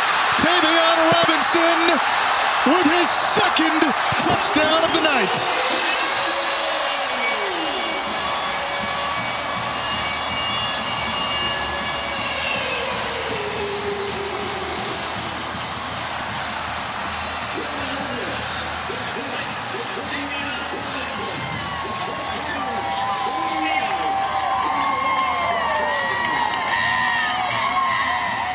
Great catch and run there by Robinson.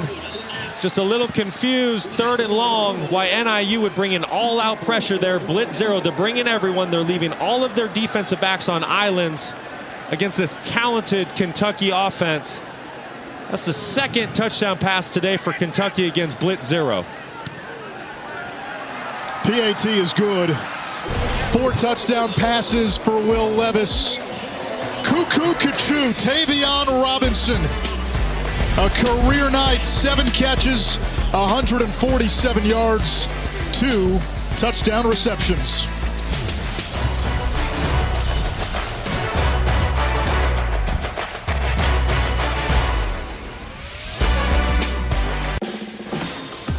Turning your squad into a car wash? Weird flex. Turning your squad into a carpool so you drive less? Good flex. Auto insurance that flexes with you. That's what we're made for.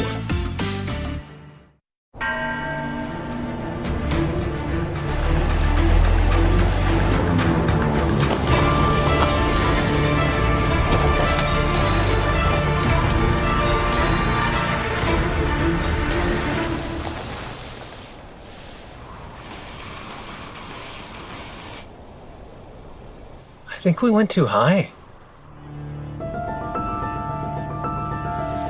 Kia, movement that inspires. ESPN College Football Primetime is presented by Sonos. Experience game-changing sound made easy. Great job by Kentucky creating an explosive play for a touchdown there. But I'm not exactly sure about this play call for NIU. It's 3rd and 12 here, and what you're going to see, NIU, they're going to play a blitz zero defense, which means there's no safety help deep, and everyone covering a wideout or tight end is in one-on-one coverage. So just like you see there, if you miss one tackle, he's gone for a touchdown. That's the second time tonight NIU has done that on 3rd and long. Previously, it happened on a 3rd and 10, and there was a big explosive touchdown on a double move.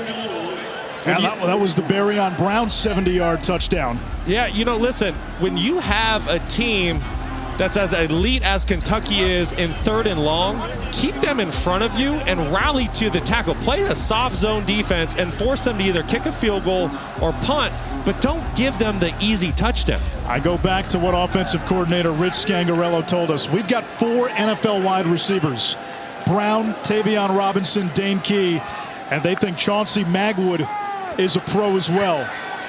Hampton downfield for Fabian McCray. And that's the first long play through the air for NIU. They've got it at midfield. Yeah, I love to see that. Doing a little double move outside, kind of selling the hitch and go route. Tremendous throw right there by Ethan Hampton, fitting it in the window in between 2 defenders. Would love to see more of those downfield throws this drive. Hampton's got a big arm. Enrolled early last year. His high school season cut short due to COVID. Whaley doesn't need much room, and he picks up 9. Kevin? The tackle by Trevor Wallace. Gain of 8. 2nd and 2 at the Kentucky 43.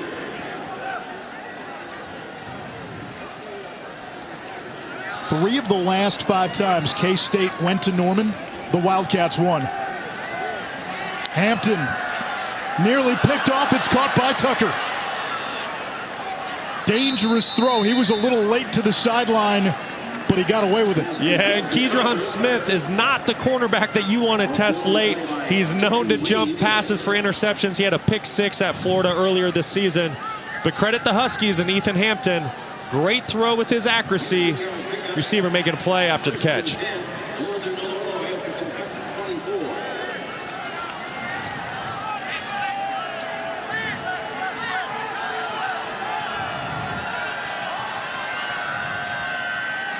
Whaley blasting up the middle to the 21, a gain of 3. And you can see what happens for your offense when you start passing the ball down the field a little bit. It's going to open up your run game. It's going to open up some other things in your offense. I understand that if you're the Huskies, you're a run-first football team, but you can't forget about the downfield pass just to keep the Wildcats honest. Kentucky brings in some fresh bodies on the defensive line.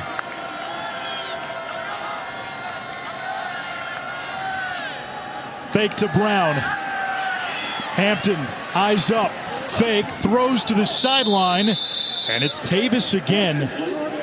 He never had more than 2 catches in a game entering tonight. That's his 6th reception. Great job by Ethan Hampton there. Initially, no one's open. All 3 of his targets downfield are covered. He doesn't have any running lanes. He stays patient, keeps his eyes down the field, finds a completion for himself and his team. So 3rd and short. Very likely 4-down territory. Brown, the speedster, behind Hampton in the pistol.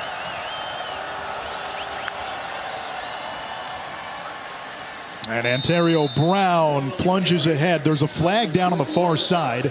A 1st down if it stands. Flag down the play.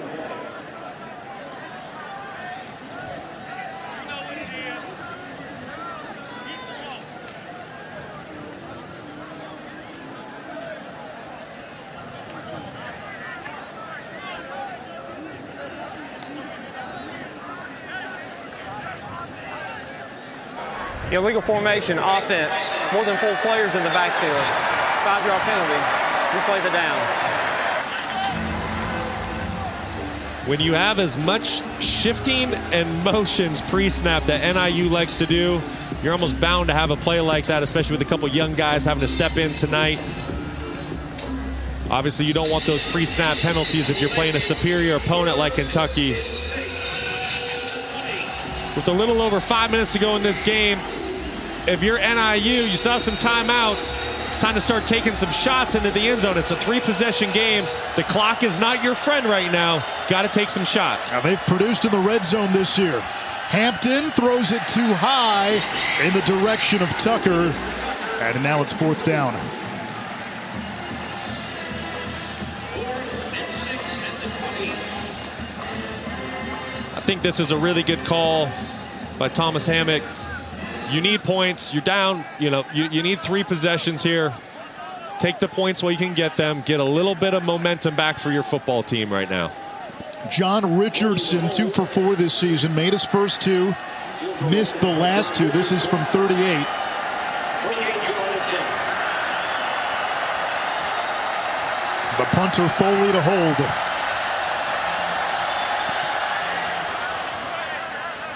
And the field goal try is good. 3 more for NIU. It's a 2-possession game now with 5:26 to go in regulation.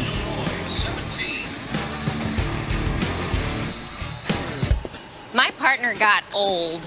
Getting old means we got the financing to go from micro to macro. Old National Bank, where relationships and results matter. Get old. You're never too old. To get old. There are reasons you might need a new phone, but switching providers isn't one. Keep your own phone and save when you switch to any Straight Talk plan, like our $45 Silver Unlimited plan with nationwide 5G on America's best networks. Straight Talk Wireless, available at Walmart and Walmart.com. You're watching the SEC on ESPN. Anish Shroff, Brock Osweiler, Alex Chappell. Kentucky prepared for the onside kick. 5.5 to go in the 4th. NIU down 2 scores. They did recover an onside kick against Tulsa a couple of weeks ago. Ball has to travel 10 yards. And instead of Squibber. Brown on a couple of hops. And swarmed inside the 25. So Northern Illinois will have to rely on its defense to get the ball back.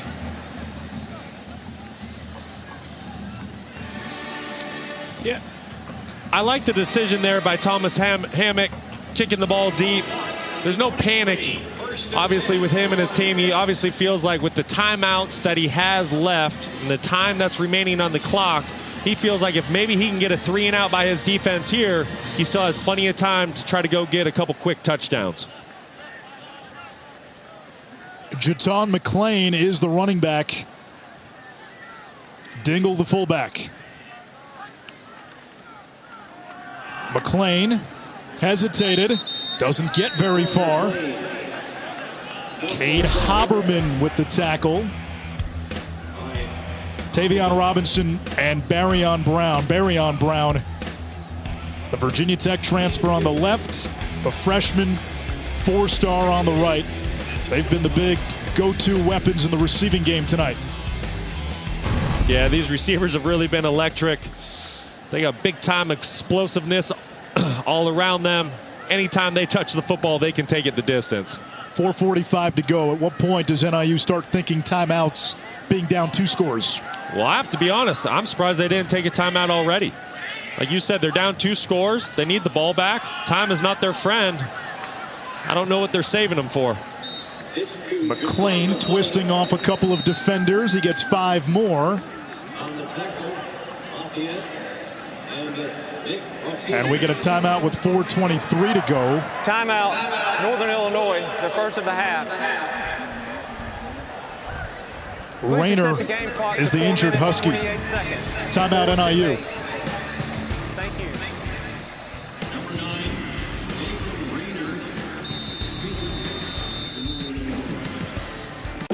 Your father knows about saving money. Everything I'm wearing, I've had since boot camp. And I just saved on my car insurance for driving safe with USAA. Auto insurance that flexes with you. Keep the fit. That's what we're made for.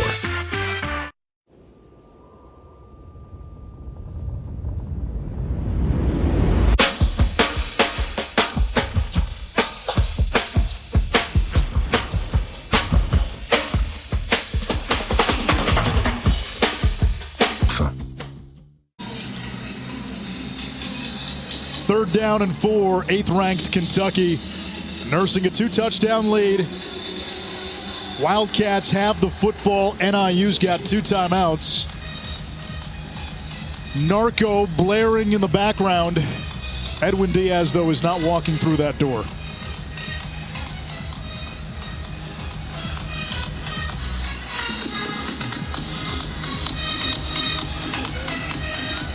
Two tight ends and a fullback.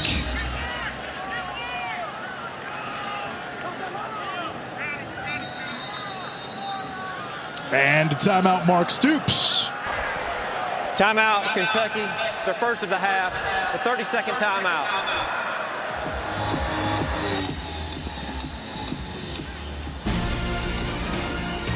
Hey, speaking of baseball, no, we're not going to cut in. Yankees, Red Sox, Sunday at 7 Eastern on ESPN. Aaron Judge continues his historic chase of the AL home run record. He's at 60. 0 for 3 today. Yankees going for the sweep. Judge also just 1 point behind Xander Bogaerts for the AL batting title. Leads the AL in home runs and RBI. And that's it. 3 men who've hit 60 home runs in a season in the American League. Maris, Ruth, and Judge, all purveyors of the pinstripes.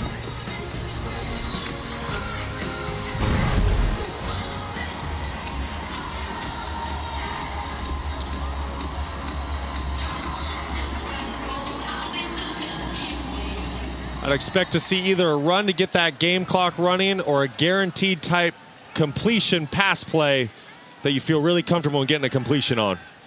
NIU rushing 5. Levis steps up, ran into a Husky and subdued. Cade Haberman got his mitts on Levis. It's 4th down. We get a timeout by NIU. They've got 1 left, so Thomas Hammock put his trust in this defense. They respond by forcing a 3-and-out. Yeah, I love what Thomas did by kicking that ball deep. He didn't panic. He didn't do the onside kick.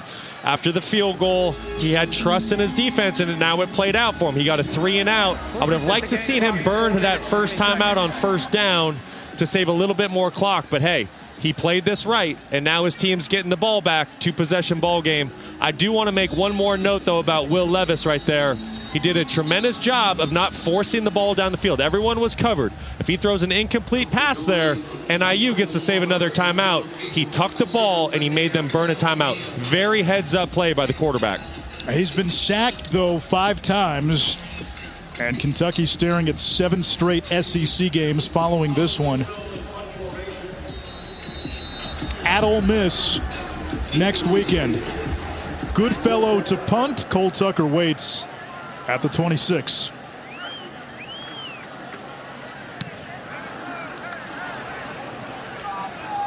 Tucker with a fair catch at the 33, a 41-yard kick. 4:14 to go. Northern Illinois still not going away.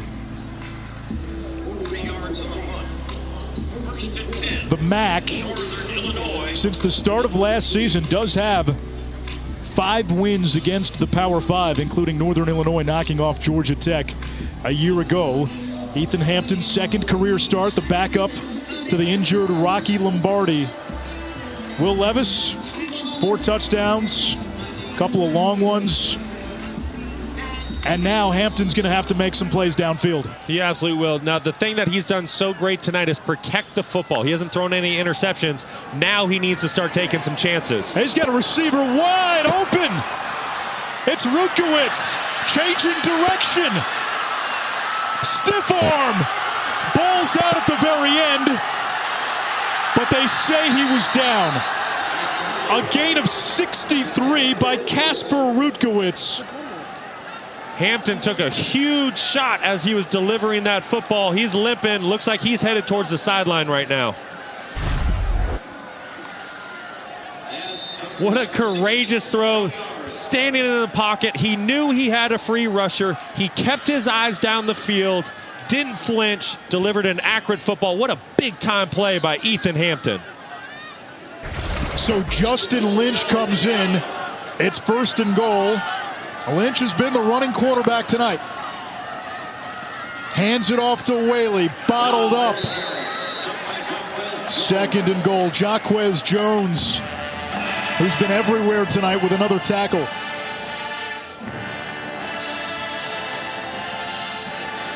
Hampton coming back in the game here. This is great for NIU. Really seems like NIU wants to run that football with Lynch. At least with Ethan back in the game, you got more of a run-pass option. Precious seconds tick away. Hampton to the end zone. Incomplete. No flag. Carrington Valentine in coverage on Fabian McCray. 3rd down and goal. Boy, that sure looked like a lot of contact. Yeah, I was going to say, there was a little jersey tug there. Yeah, Kentucky got away with one. I don't know how, as an official, you don't throw the flag there. That's definitely defensive pass interference. And the line judge was right there. Yeah, Kentucky got away with one there. But I do love the play call by NIU. They caught Kentucky in man-to-man defense, and they're taking shots into the end zone. You got 2 plays from the 5. You have man again. Hampton, end zone through the hands of McCray. And it's 4th and goal. What a throw by Ethan. That is exactly where the quarterback is supposed to put the ball. When a receiver's running a route in the back of the end zone, quarterbacks are taught to put that football face mask level or higher.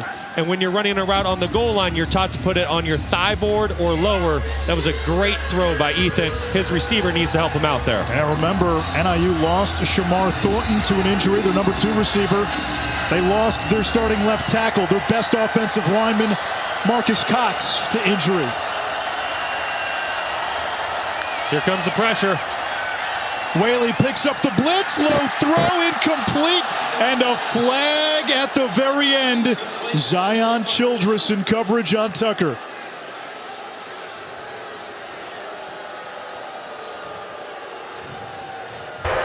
Holding, defense number 11. Penalties half the distance to the goal and an automatic 1st down. And that last part is crucial, an automatic 1st down. Childress called for the hold. And new life for NIU with 2:53 left. Yeah, you're going to see here. See what? Cole Tucker just kind of trying to do a little in and out. Doesn't look like there's much contact. Makeup call? Is that a makeup call? I was just going to say, that just feels and looks like a makeup call. I mean, from a couple plays ago. You had blatant pass interference on Valentine. You don't call that. I agree. Lynch back in the ball game. New set of downs as well. 2 tight ends. Tavis and Sorahan to the right. Lynch keeps and is in for 6. What a decision by Lynch. He reads it perfectly. Defensive end crashes. He's taught to pull the ball rather than give it to the running back. Finds a way to get into the end zone. And NIU is going for 2. Analytics says this is the call. When you're down by 14 in the fourth quarter, analytics says if you get a touchdown, you go for 2. The idea is, well, if you don't get it, the probability is you get the 2-point conversion on your next score. If you do get it, now your next score gives you a chance to win the game. That's analytics. Yeah, I'm not an analytic guy. I kicked the extra point here. Keep the momentum rolling for your football team. 2-point try. Hampton knocked down. Zion Childress batted it down. Remember, he was flagged for the defensive holding just a few moments ago. The conversion trails. So NIU now with 1 timeout will likely try for an onside kick. You've got to recover. You need a touchdown and a 2-point conversion to tie.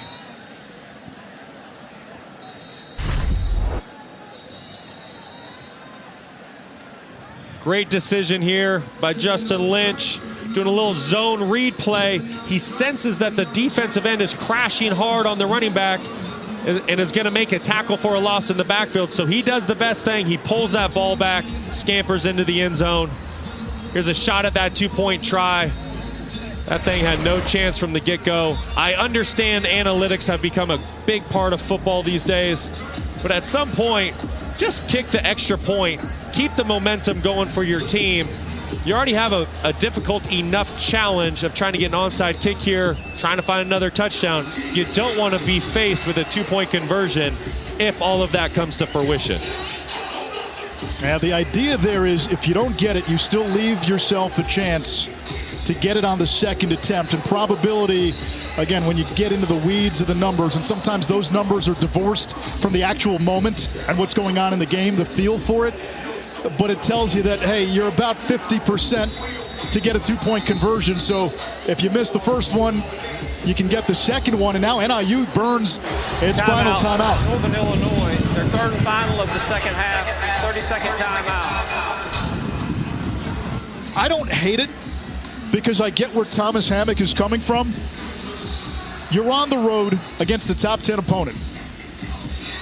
Going to overtime, the longer this game goes, it favors the more talented team. But save the 2-point conversion on the second touchdown if you get it, right? If you want to go win the ball game and you don't want to risk overtime, do it if you find yourself in a second touchdown. I just hate killing the momentum. Your team did a tremendous job of forcing a 3-and-out. You found an explosive play. You got yourself in the end zone. Now you just got blown up on your 2-point play rather than kicking the extra point. And I understand what you're saying. The guys with the binders will tell you the reason you go for it is if you get it, now a touchdown and a PAT wins the game. You're increasing your win probability. If we keep going down this road, then I got a D in statistics, so that's about as far as I can take it. It is fun to talk about, though. Here's the onside kick try. And who's got it? Kentucky. Kentucky recovers. Boy, that was a perfectly executed kick. It took the right bounce. Trevin Wallace, the redshirt freshman, saves the day for Kentucky. Yeah, that was an incredible onside kick there. That's all you can ask for from your kicker. Gets the big bounce. Boy, things almost got pretty interesting right there.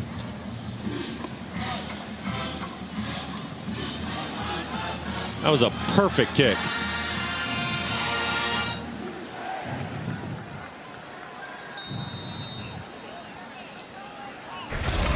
So Northern Illinois out of timeouts. Kentucky's got it from the 46 of the Wildcats. And Levis will hand it off on first down. Cavassier Smoke close to midfield. 11 carries, 77 yards today for Smoke. 4 touchdown passes, 300 plus through the air for Levis. That last touchdown, by the way, for Northern Illinois, the first touchdown this Kentucky defense has given up in the second half this season. Wow. Yeah, that says a lot about who Kentucky is as a football team. They really hang their hat on defensive football and being disciplined, being great tacklers, being tough. Not an easy defense to score on.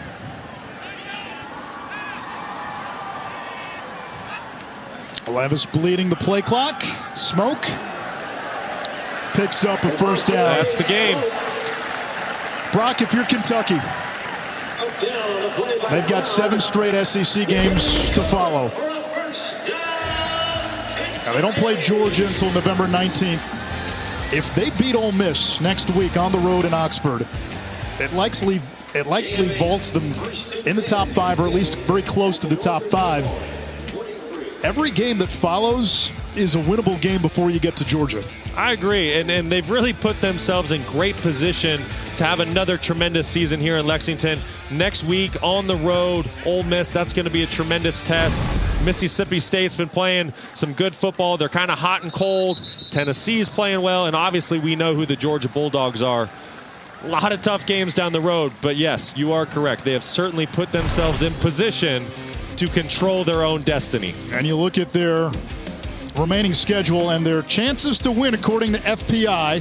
FPI has Kentucky as a favorite against South Carolina, Missouri, Vanderbilt, and Louisville. Underdogs in the other games.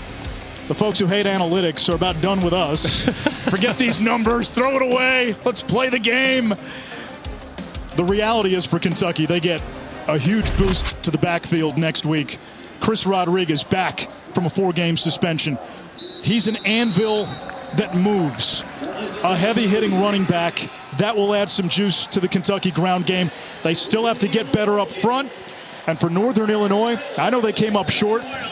They look like they're going to be the team again to beat in the back. Yeah, certainly. And once again, the Huskies are such a gritty, tough team. You know, like I said, their slogan is we like to do things the tough way. We like to do things the hard way. And you saw that tonight. There's no quit in this football team. They'll play anyone, anywhere. But the Kentucky Wildcats ultimately just had too much firepower, too much talent to be slowed down tonight. Kentucky 4-0 for the 2nd consecutive season. They've now won 19 straight non-conference games. That's the longest active streak in the nation. Northern Illinois falls to 1-3. Down to Alex. Thanks, Anish. Well, Coach Stoops, congratulations on the win here tonight. This was a back-and-forth battle. What can you say about the way, once again, your quarterback, Will Levis, leading this team 4 touchdowns tonight to get the job done? Yeah, Will is a really good player, and he's a strong leader. He made plays when we needed to. Obviously, it was a tough, hard-fought game. Give them credit. I wish we played a little cleaner in certain situations. Got a little sloppy the last 8 minutes there. But fortunately, we came up with that onside and finished it off. You start now the season 4-0, but you begin a stretch here of 7 SEC games. What are you looking for this week for your team as you get ready to head on the road and play Ole Miss? Well, there's a lot of things we got to get cleaned up. There's a lot of good things we're doing.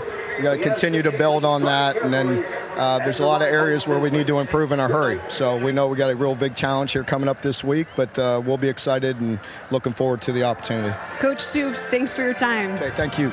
Guys. Our final score here in Lexington, Kentucky 31, Northern Illinois 23. We've got about 4 minutes before the start of Wyoming and BYU.